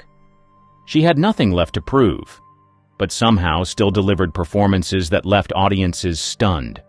Jean Simmons didn't reinvent herself, she just kept showing up exactly as she was, smart, subtle, and impossible to ignore. And by the time The Thornbirds aired, one thing was clear. She never needed to scream to make the whole room gasp. You know Gene Tierney from Laura and Heaven Can Wait, but you don't know the woman the studios tried to hide. This is the real story, stripped bare. Beauty breaks onto Broadway. Before Hollywood ever lit up her name, Gene Tierney was already turning heads on the East Coast. Born in Brooklyn in 1920, she grew up surrounded by books, manners, and pressure. Her father was a successful insurance broker. Her mother was a gym teacher with sharp posture and high expectations. Jean was raised to be proper, but deep down, she wanted to be seen. At 17, she visited Warner Brothers Studios during a family trip to California. A cameraman caught her profile and said, "You ought to be in pictures." That one offhand comment changed everything. But her father insisted she finish school first. She studied at finishing school in Switzerland, learned French, and returned poised, almost too poised. By the time she debuted at a society ball in 1938, her beauty was talked about in papers. Still, she wasn't content to be a debutante. She wanted the stage. She landed her first Broadway role in What a Life in 1938. The part was small, but critics noticed her presence. The New York Times called her striking, and that was all it took. She quickly booked another role in The Male Animal, where one particular audience member, 20th Century Fox founder Darryl F. Zanuck, took interest. Zanuck offered her a screen test. In the test footage, Jean smiled nervously, but the camera loved her. Her cheekbones, wide eyes, and steady voice didn't need much coaching. She signed a contract with Fox in 1940, but Jean wasn't just another pretty face. From the beginning, she insisted on roles that didn't box her in. She refused to play dumb or helpless. She even turned down early roles that required her to fake a heavy accent or overact. She wasn't loud, she didn't have to be. Gene Tierney walked into a room and the silence did the rest. By the end of 1940, she'd left Broadway behind and Hollywood was just starting to realize what it had on its hands. Fox signs a starlet. She signed with 20th Century Fox in 1940, and the studio wasted no time molding her into a screen icon. She was 20, fresh from Broadway, and already had a reputation for being impossible to ignore. Her first film under Fox was The Return of Frank James, opposite Henry Fonda. She played Eleanor Stone, an aspiring newspaper reporter. Not exactly the most dazzling part, but it worked. Audiences noticed her, and the studio noticed the box office. Fox knew they had a gold mine, but in the 1940s, a contract meant more than a paycheck. It meant ownership. Studio heads picked your scripts, shaped your public image, and even told you who to date. Jean played along, but she didn't bend easily. She refused to change her name or pluck her eyebrows, which became one of her trademarks. In 1941, she starred in Tobacco Road, followed by Belle Starr, where she played a gunslinging Southern rebel. Both films were hits, but critics weren't kind. Some called her stiff. Others said she was just a face. Behind the scenes, she was quietly taking acting lessons and studying other performers on set. She never wanted to be just a decoration. Fox pushed her harder. By 1942, she was headlining films like Sundown and Rings on Her Fingers, moving quickly between dramas and comedies. The studio plastered her face on posters, pitched her as the most beautiful woman in film, and paired her with big names to boost her status. She didn't complain. She worked constantly. Between 1940 and 1943, she appeared in 9 films, some forgettable, some not. What mattered was the build-up. Zanuck believed Jean was one breakout role away from being a household name. He was right. By the end of 1943, Tierney had clawed her way out of bit parts and into something rare, leading lady status without playing by all the rules. She didn't flirt with the press. She didn't chase controversy. She showed up, hit her marks, and let the camera do the talking. Hollywood was full of loud starlets. Jean Tierney just stood still, and the world came to her. Scandalized in Heaven Can Wait. In 1943, Jean Tierney starred in Heaven Can Wait, a Technicolor fantasy comedy that didn't scream career-defining role, but that's exactly what it became. Directed by Ernst Lubitsch, the film was a polished, high-society romp. Jean played Martha Strobel Van Cleve, a loyal wife who endures a lifetime of her husband's nonsense with quiet dignity and style. Audiences saw something different. She wasn't just beautiful, she was luminous. Critics finally softened. The Los Angeles Times said she outshone the sets, which were designed to look like actual heaven. People couldn't stop talking about her face, her poise, her voice. She seemed untouchable. But the praise came with a strange undercurrent. Behind the camera, Jean was struggling with how Hollywood wanted to present her. The studio insisted she pose for increasingly provocative photo spreads. One publicist described her appeal as elegance with danger. She was uncomfortable with the wardrobe choices but agreed, until one publicity still, showing her in a clingy satin gown, exploded in newspapers across the country. That photo was everywhere. Letters poured in. Some fans were outraged. Others were obsessed. Tierney became the center of unwanted attention. She didn't do interviews about the photo. She didn't complain publicly. But friends later said she hated how that moment changed her image. Studio executives, however, saw dollar signs. The photo in the film cemented her as both a movie star. She was nominated for a National Board of Review award. Suddenly, Jean was headlining every fashion article and fan magazine. Her phone rang nonstop. Directors wanted her. Journalists chased her. She was now the face of a new kind of leading lady, refined, smart, but sold to the public with a wink. Jean didn't fight the wave, but she didn't trust it either. She once told a friend, "They talk about you like you're a painting they just hung." It wouldn't be long before that painting started haunting people. Laura Sparks' obsession. If Heaven Can Wait turned Jean Tierney into a star, Laura, 1944, made her a legend and a ghost. Directed by Otto Preminger, the film was a psychological noir where Jean played the title character, a woman so enchanting that even her supposed death couldn't stop men from falling in love with her. In the movie, a detective investigates her death, only to become obsessed with her portrait. The twist? She's not actually dead. She walks in halfway through the film, alive and graceful, stunning the audience, and him. That portrait became iconic. In real life, it was a photograph touched up to look like a painting. But for many, it didn't matter. Jean became Laura. Strangers wrote letters claiming to have fallen in love with her character. A few even claimed they'd dreamed about her. The obsession crossed into unsettling territory. One man reportedly wrote to Fox requesting the painting for his bedroom. Another sent marriage proposals weekly. Jean didn't find it flattering. She found it eerie. The film was a hit. Critics hailed it as one of the best mysteries of the decade. Jean's performance was praised for being both icy and vulnerable, controlled but emotionally loaded. The camera barely moved when she was on screen. It didn't need to. She received praise from her toughest critic, the press. Even The New Yorker, known for snubbing studio stars, admitted she had an uncanny presence. But the film's success came at a cost. The more people adored Laura, the less they seemed to care about Gene Tierney.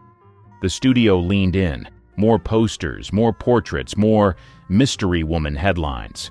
Behind the scenes, Gene began feeling erased by the very image that made her famous. Tyrone power and tragedy.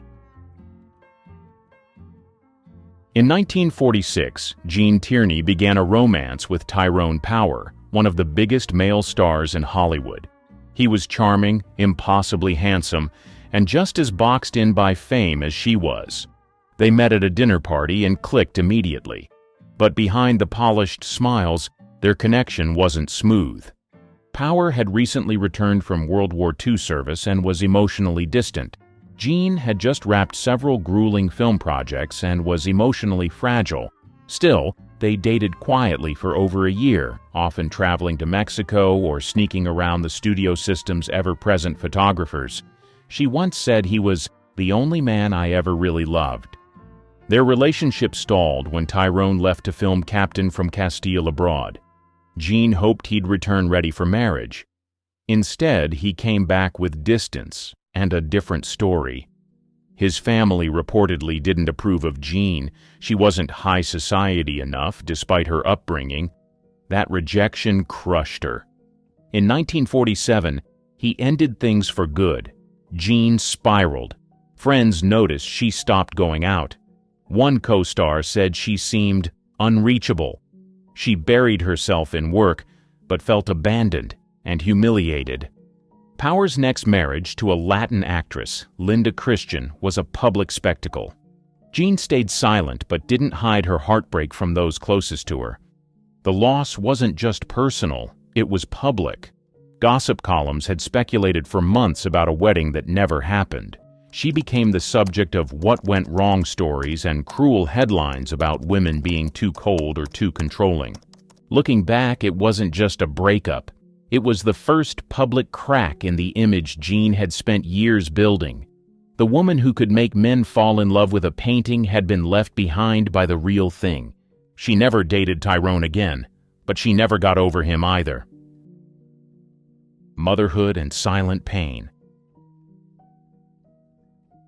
In 1943, at the height of her fame, Gene Tierney became pregnant with her first child, Daria. She was thrilled. She'd married fashion designer Oleg Cassini earlier that year, and for once, her life seemed steady. But something went horribly wrong.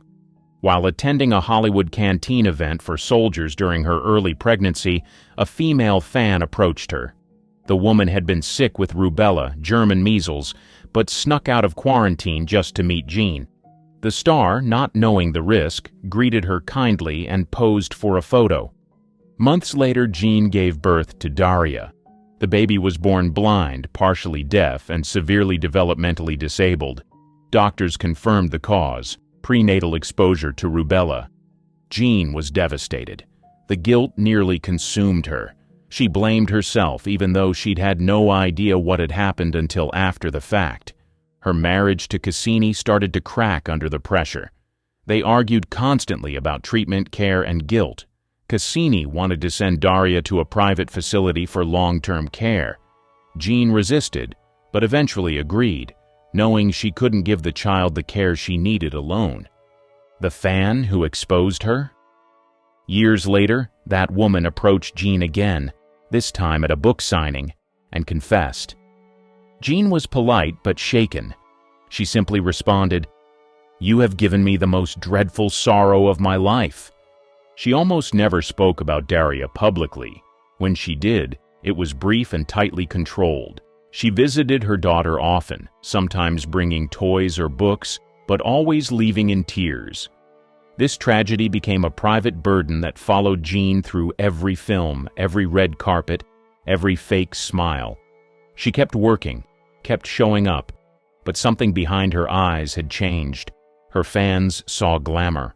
Her peers saw sadness.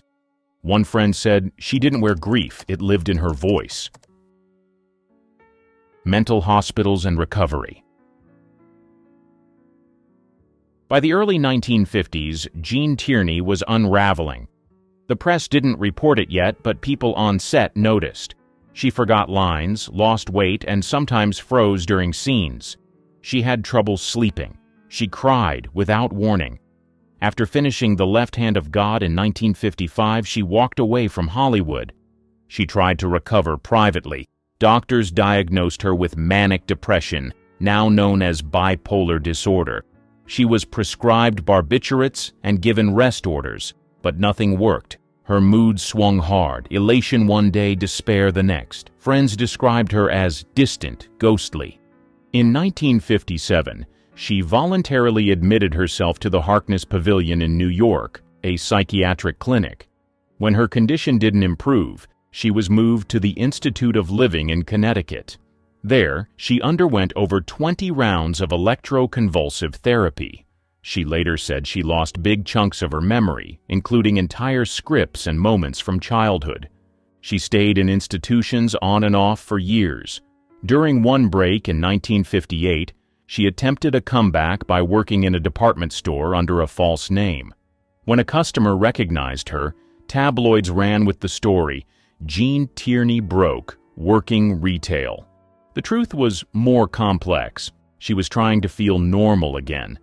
The press framed it as a fall from grace. But behind the scenes, she was slowly rebuilding. Therapy helped. Medication changed. She reconnected with friends and even wrote letters to Daria again. She eventually made a cautious return to public life. Not everyone welcomed her back, but some directors remembered what she was capable of. She wasn't cured, but she was stronger. She said later, "You don't come back the same, but you come back." JFK, romance rumors fly. Gene Tierney and John F. Kennedy crossed paths long before he became president. Their connection began in 1946, shortly after Kennedy returned from World War II and was newly elected to Congress. At the time, Gene was separated from her husband, Oleg Cassini, and trying to balance fame, heartbreak, and motherhood. They met through mutual friends in the political and Hollywood circles that often overlapped. Kennedy was young, charismatic, and ambitious. Gene, still recovering emotionally, found comfort in his charm. Their relationship developed quietly. There were dinners, long conversations, and a few public appearances. It wasn't a tabloid frenzy, but insiders noticed. By some accounts, their relationship grew serious. There were rumors of marriage. Gene was Catholic. So was Kennedy. But there was a problem. She was a divorcee, and his political advisors weren't thrilled. Marrying a divorced Hollywood actress didn't exactly align with a clean-cut public image, especially not for a man eyeing the White House. Kennedy ended the relationship. Politely but clearly. Gene was devastated, though she never spoke ill of him. In her memoir, she referred to a man who ended things due to ambitions beyond personal happiness. Most readers understood who she meant. By the time JFK was elected president in 1960, Gene had moved on, at least publicly. She eventually remarried, leaving Hollywood behind for a quieter life in Texas. The media tried to link them again in the early 60s, but those were just recycled rumors from years past. There was no rekindling, no late-night visits to the White House, no secret second chapter. Come back and advise and consent. In 1962, after years out of the spotlight, Gene Tierney returned to the screen in Advise and Consent, a political drama directed by Otto Preminger, the same man who once directed her in Laura. This wasn't a glamour role. She played the poised wife of a senator, with measured dialogue and a quiet presence. But that was the point. Preminger knew Gene's story. He gave her the role not just for her talent, but as a statement. She still belonged on screen. The film itself was bold, touching on blackmail, government secrets, and even hinted at scandals. Jean held her own alongside heavyweights like Henry Fonda and Charles Laughton. Critics noticed. They praised her restraint, her confidence, and her refusal to overplay a part that could have easily been forgettable. The New York Times said her scenes added a sense of real-world dignity. But Jean's comeback wasn't just about performance, it was about survival. She had weathered a public mental health battle, a divorce, family estrangement, and the brutal judgment of an industry that didn't give second chances to women over 40. She wasn't there to prove she could still be beautiful. She was there to show she was still standing. After Advise and Consent, she made a few more appearances. Nothing major, just select roles. She didn't need the fame anymore. She'd tasted all of it, good and bad. By the mid-1960s, Jean quietly retired from film. She remarried, lived in Houston for a while, and kept her distance from Hollywood drama. She hosted charity events, visited her daughter, and stayed out of the headlines. But for those who watched Advise and Consent, that short return was more than a cameo. It was a quiet reclaiming of a career on her own terms. Secrets revealed in memoir. In 1979, Jean Tierney did something most classic Hollywood stars avoided. She told the truth. Her memoir, Self-Portrait, hit shelves without glamour shots and without the usual spin. It was raw, direct, and devastating. She didn't open with her film roles or red carpets. She opened with Daria. She explained the rubella exposure, the birth complications, and the years of guilt that followed. She described the breakdowns, the shock therapy, and the shame that came with losing control in public. "People think a breakdown is falling apart," she wrote.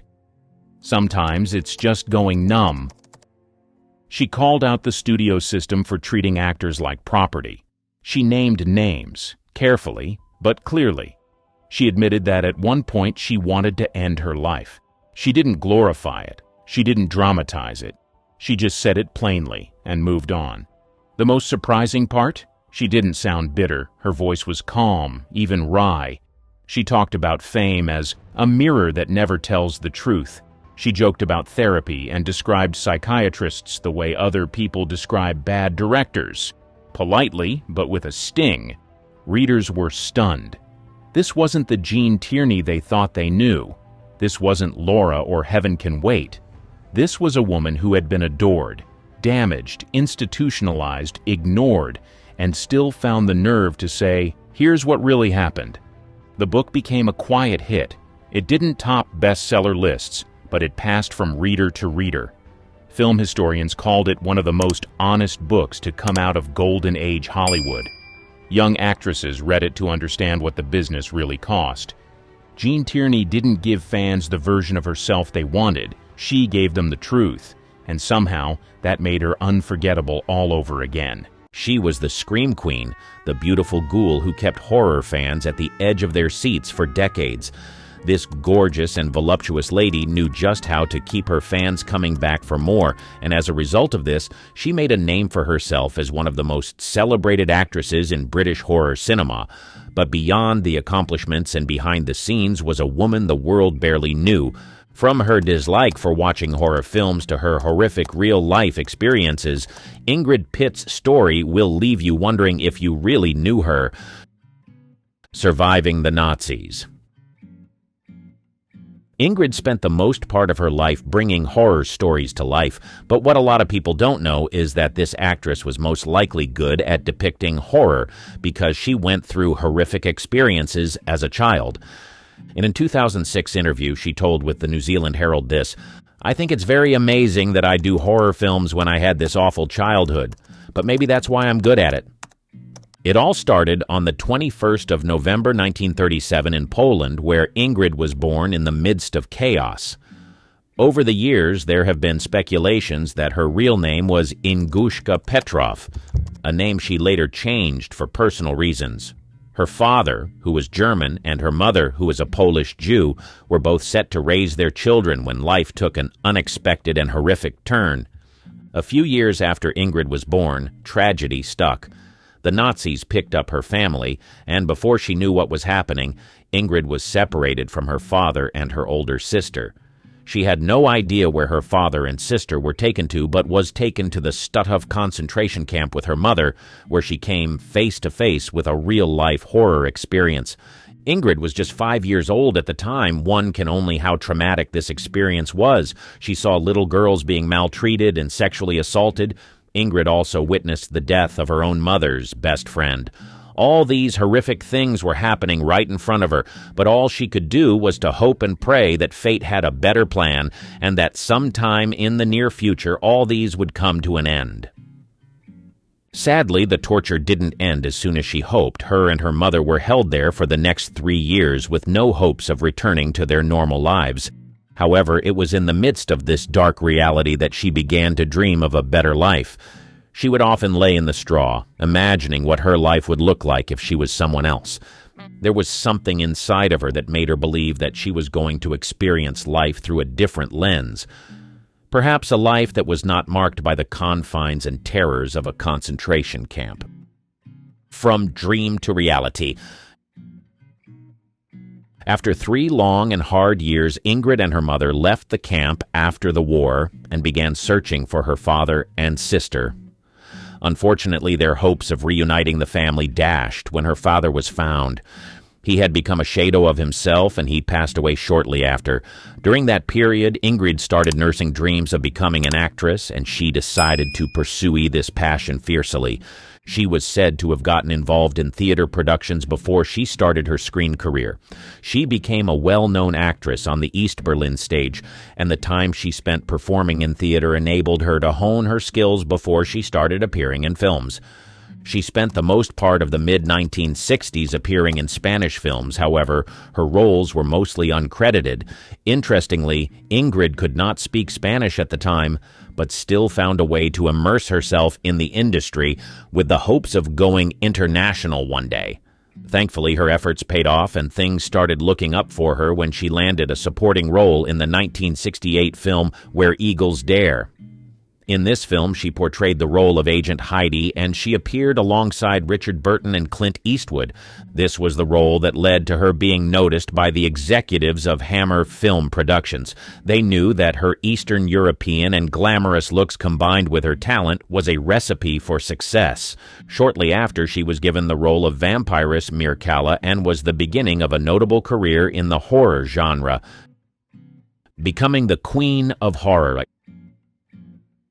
Ingrid's journey into the world of horror began in the late 1960s and early 1970s, an era marked by the resurgence of Gothic horror films. With her striking beauty, commanding screen presence, and a voice that could send shivers down your spine, Ingrid quickly became a sensation in the genre.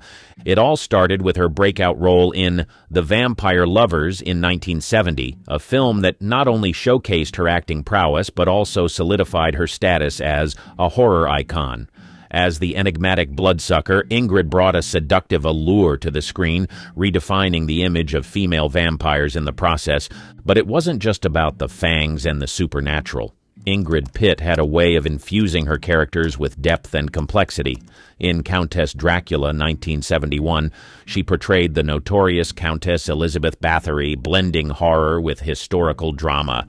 The film wasn't just a showcase of her ability to instill fear, it was a masterclass in the art of combining terror with a touch of tragic humanity. Ingrid's reign as the Queen of Horror continued with films like The House That Dripped Blood, still in 1971, and The Wicker Man, 1973, where her performances left an indelible mark on the minds of horror enthusiasts. It wasn't just about the scares, it was about the intensity she brought to every role, making her characters memorable and iconic in the annals of horror history.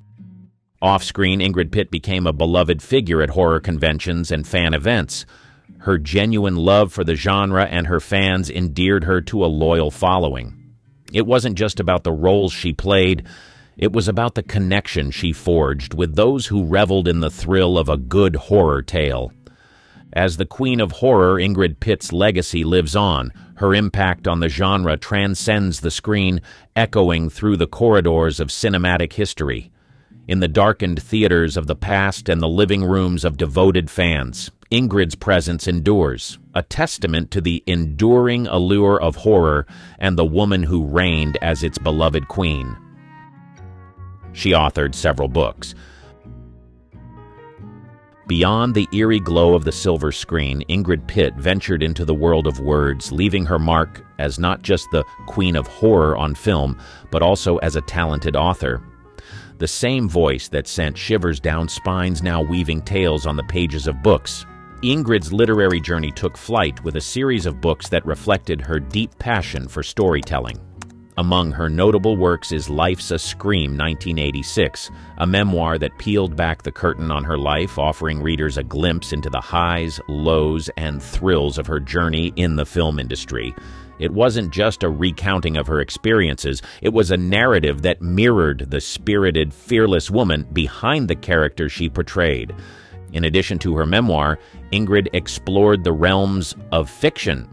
Cuckoo Run in 1985 and The Bedside Companion for Vampire Lovers 1973, co-authored with David J. Skal, showcased her versatility as a storyteller. The former, a suspenseful novel, demonstrated her ability to craft narratives that extended beyond the horror genre, while the latter delved into the lore and allure of vampires, a subject close to her heart. Ingrid Pitt wasn't content with merely entertaining. She aimed to share her love for the macabre and mysterious. Her books became a bridge between her and her fans, allowing them to delve deeper into the mind of the woman who had become an icon of horror. As an author, Ingrid's voice resonated with the same charisma that made her a beloved figure on screen. Her words painted vivid landscapes of terror, romance, and suspense, inviting readers to step into the realms she conjured with her pen.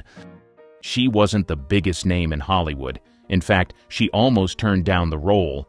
The film itself was a low-budget project nobody expected to succeed. But then came that one scene that changed everything. How did a woman, who wasn't Columbia Pictures' first choice, outshine Hollywood's top leading men? What led her to this moment, and why is it still considered one of the most iconic performances in film history? The Unlikely Star. In the early 1930s, if you asked Hollywood about its top female stars, you'd hear names like Greta Garbo, Joan Crawford, and Norma Shearer. These women represented the peak of MGM glamour. But Claudette Colbert? Well, let's just say she was respected in her own right, but she was far from dominating the conversation. Not yet, anyway. Claudette's story is not like most Hollywood tales. She didn't have a tough start, and she didn't fight for small, ungrateful roles. Emilie Claudette Chauchuan, as she was once called, was born in France in 1903. As a child, she moved to New York and grew up in a comfortable middle-class home. Needless to say, she had all she needed and wasn't exactly from a poor household. So how did acting come in? Well, Claudette didn't plan this. From the start, she really wanted to be a painter. The stage, let alone the silver screen, wasn't something she dreamed of conquering. But as you'd suspect, in time, everything changed. Just like a lot of other Hollywood background stories, Claudette suddenly found herself drawn to acting, almost by accident. But one thing was for sure, she wanted to do this for the rest of her life. So she went on to study at the Art Students League of New York before taking acting classes. Now it wasn't like she saw herself as the next big thing or the greatest performer. She simply delved into acting at this time because it seemed interesting and intriguing. At this time, she began to eye Broadway as a goal and not necessarily the golden streets of Hollywood. To her, she wanted to be a stage performer and nothing else. However, fate had other plans. In the late 1920s, there was a massive shift in the film industry. The audiences were tired of the regular actors they were exposed to, and they wanted more. So producers and studios were desperate for fresh actors with stage performance experience. And just like that, preparation meets opportunity, and Colbert, with her refined diction and expressive delivery, fit the bill. She signed a contract with Paramount in 1928, but even then, film was nothing more than a paycheck, a way to supplement her theater work. Hollywood, to her, was a temporary stop, not the destination. She may not have been in love with Hollywood, but Hollywood was certainly in love with her. So despite her reluctance, she found steady work in the film industry. By the early 1930s, she was well regarded, a familiar face on the screen, but not quite a marquee name. Paramount slotted her into a particular type, elegant, poised, sophisticated, and so every role she was cast for was as socialites, aristocrats, and the occasional femme fatale, but rarely as the leading lady in a high-profile project. Comedy, for instance, wasn't what she was known for. The studio saw her as refined, intelligent, and dramatic. At the time, Hollywood's rigid studio system dictated who became a star and who remained just another working actor. The biggest names were tied to powerhouse studios like MGM, Warner Bros., and Paramount, and each had their own roster of carefully groomed stars. MGM was the pinnacle, home to the biggest female icons, while Warner Bros. Was grittier and more fast-talking. Paramount, where Colbert was signed, had a reputation for sophistication but wasn't pushing her as one of their elite leading ladies. She was respected, employed, and successful, but she wasn't a sensation. But if you're wondering how she eventually became a sensation, it was in the most unlikely circumstances ever. It wouldn't come through a role carefully crafted for her, nor would it be in the kind of high-profile drama that studios built around their biggest stars. Instead, it would come in a film that no one wanted, with a part she nearly turned down. The film no one wanted. Now, to understand the origins of this film, you must get the power play in Hollywood at the time. You see, back then, Hollywood was a well-oiled machine, churning out films at an industrial pace, with the biggest studios, MGM, Warner Bros., and Paramount, holding all the power. On the other hand, Columbia Pictures was not exactly part of that elite club. It was a smaller studio and often dismissed as a poverty row operation. They churned out low-budget films that rarely made a lasting impact. Then this small low-budget studio wanted to put out yet another movie called It Happened One Night. Clearly, no one was expecting anything much from it. It wasn't supposed to be special or break any milestones. It had no A-list actors, and even the director Frank Capra was just trying to make a name for himself at the time. The script, based on a short story called Night Bus, had been floating around Hollywood, failing to generate much enthusiasm. It was supposed to be a simple, light-hearted road trip romance, hardly the kind of film that studios considered important. No one wanted to touch it with a 10-foot pole. The role of Ellie Andrews, the spoiled heiress on the run, had been offered to several leading ladies, but none of them wanted it. Myrna Loy, known for her wit and elegance, turned it down, calling it beneath her. Constance Bennett, another major star, rejected it as well. Even Bette Davis had no interest. No one saw it as a prestigious project, and with Columbia's reputation for lower-budget productions, it wasn't exactly the kind of film actresses were scrambling to be in. And then the role was offered to our very own Claudette Colbert. And well, she too wasn't interested either. She had just finished a grueling shoot and was eager to take a vacation. When the role was offered to her, she dismissed it outright, reportedly saying the script was silly. Columbia wasn't her studio, and she had no desire to take on what seemed like a second-rate project. But Capra, the director, went on to convince her she was the perfect choice. He would not take no for an answer. He kept pushing and being consistent. Finally, Colbert caved, but she made a deal. She would do the film, but only if she was paid double her usual salary and if production wrapped within 4 weeks. She wanted to be out as quickly as possible, back to her planned trip, and she wasn't really expecting the studio to agree, but they did, and just like that, she was locked in. Little did she know that this so-called minor project would change the course of her career forever. The scene that changed everything. During the filming of It Happened One Night, things were rushed and low budget. Overall, it wasn't an entirely spectacular production, but one scene in particular stood out and became one of the greatest scenes in the history of Hollywood, the hitchhiking scene. Interestingly enough, it was a deceptively simple setup.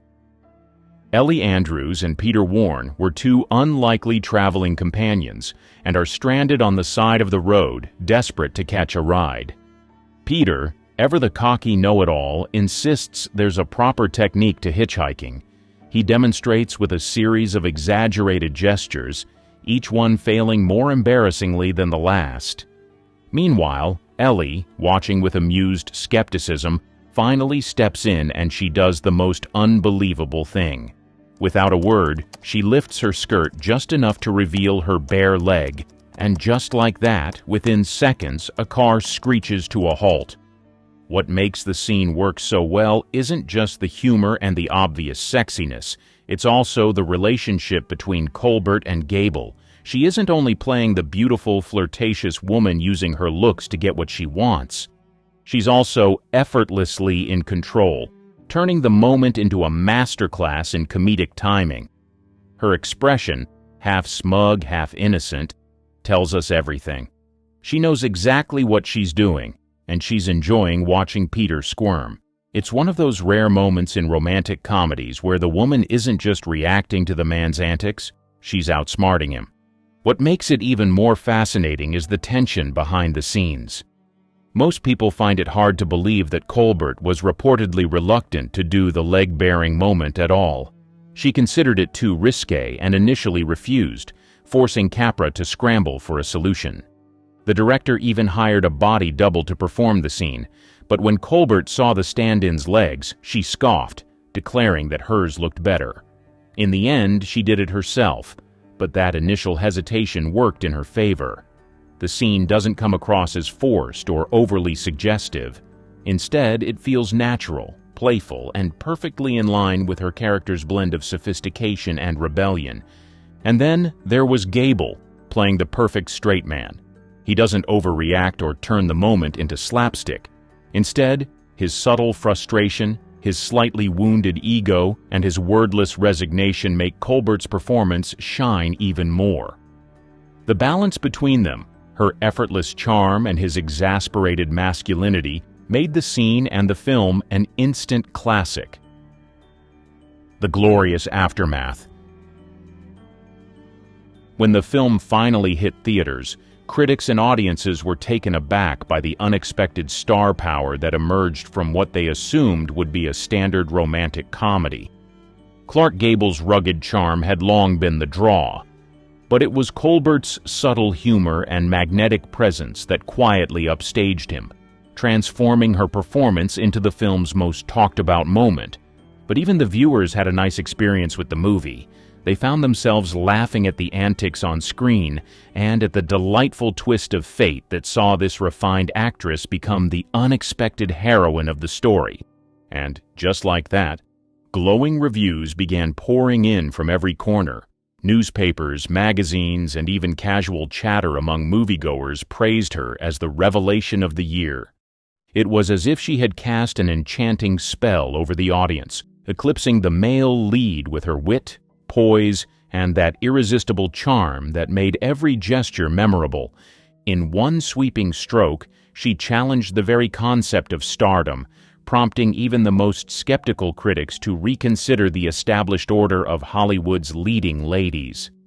As is Hollywood's nature, with a great performance comes great accolades and recognition. The film's triumph at the Academy Awards only solidified this newfound status.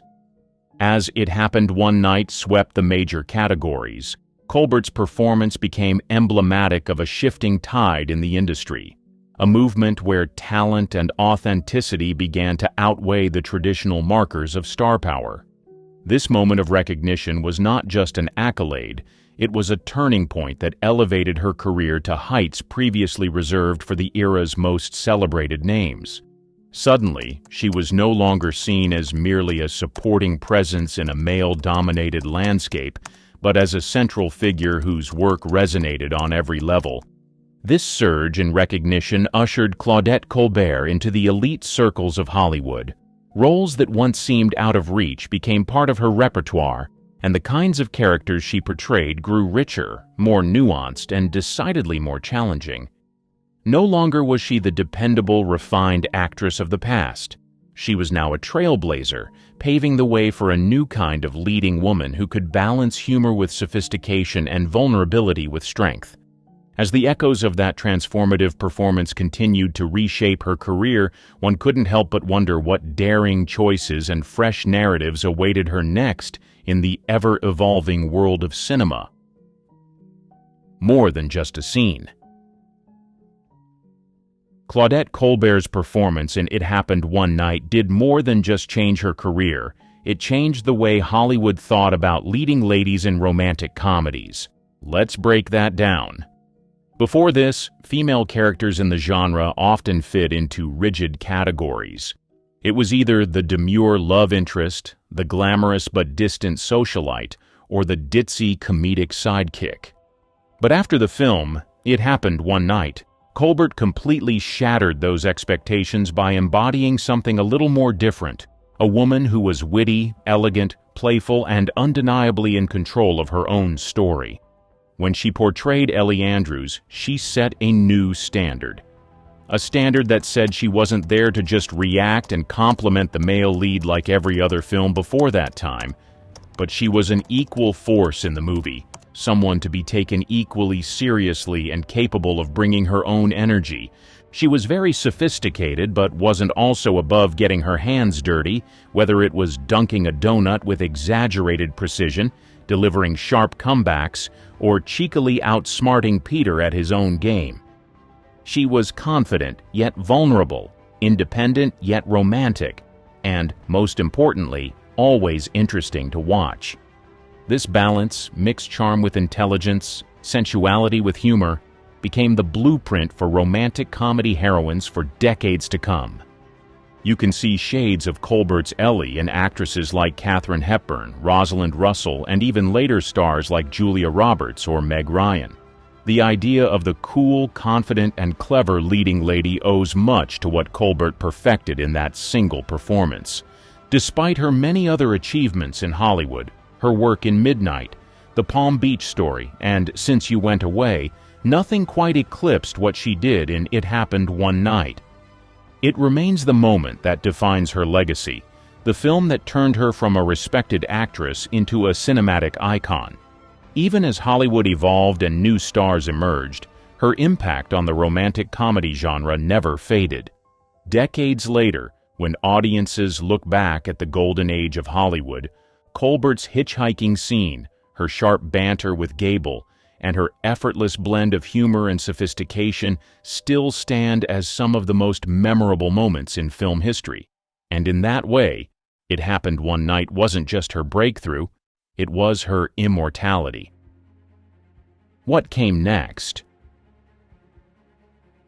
With It Happened One Night turning Claudette Colbert into one of Hollywood's most bankable stars overnight, she suddenly had something that she never had before: power. All of a sudden, she was no longer just a respected actress. She was now a full-fledged leading lady with the ability to choose her roles more carefully and negotiate better deals. And unlike many stars who get typecast after a breakout performance, Colbert refused to be boxed in. After her performance, you'd think she will now solely stick to comedy romance movies, but that was the definition of typecasting, and she wanted no part in that. So rather than simply coasting on the success of screwball comedy, she used her newfound status to explore a range of genres. Admittedly, she did continue making romantic comedies, many of which became classics. She also took on dramatic roles, period pieces, and even wartime films.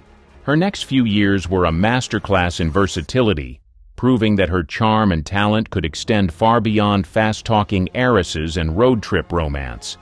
After a successful movie, there is usually a special bond between the actors and the directors, and this one was no different.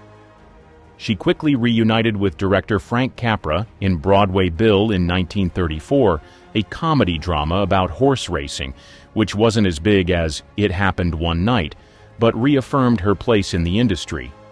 And then came The Gilded Lily in 1935. With that, she cast away all doubts that she was the rom-com queen. Soon enough, audiences eagerly embraced her sophisticated yet playful approach to love stories. For any other actress, this would be enough. She had done her best. and it would be time to stay where she was. But not this time.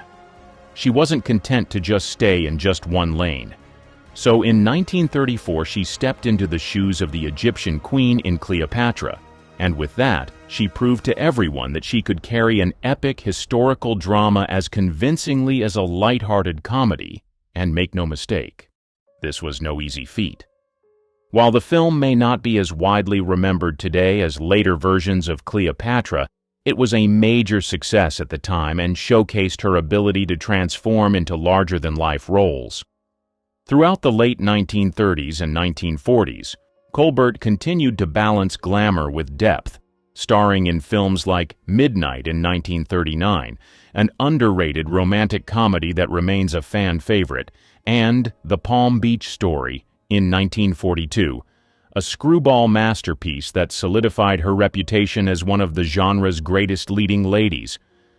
But she didn't shy away from serious work either. Her performance in Since You Went Away in 1944 was a movie about a World War II drama, and it earned her an Oscar nomination and showed audiences a more vulnerable emotional side to her acting. Unlike some of her contemporaries, Colbert managed to maintain her star status for years, carefully selecting roles that played to her strengths while also allowing for evolution. She didn't fade away or burn out. Instead, she adapted. By the time Hollywood's golden age began to shift in the 1950s, Colbert had already built a body of work that ensured her place among the greats. And yet, despite all her success, nothing ever quite matched the cultural impact of It Happened One Night. It remained the defining moment of her career, the performance that secured her a place in film history. But instead of being limited by it, she used it as a launching pad, proving time and again that she was more than just a one-hit wonder. Away from the cameras. When it comes to Claudette Colbert's love life and personal relationships, they were anything but simple.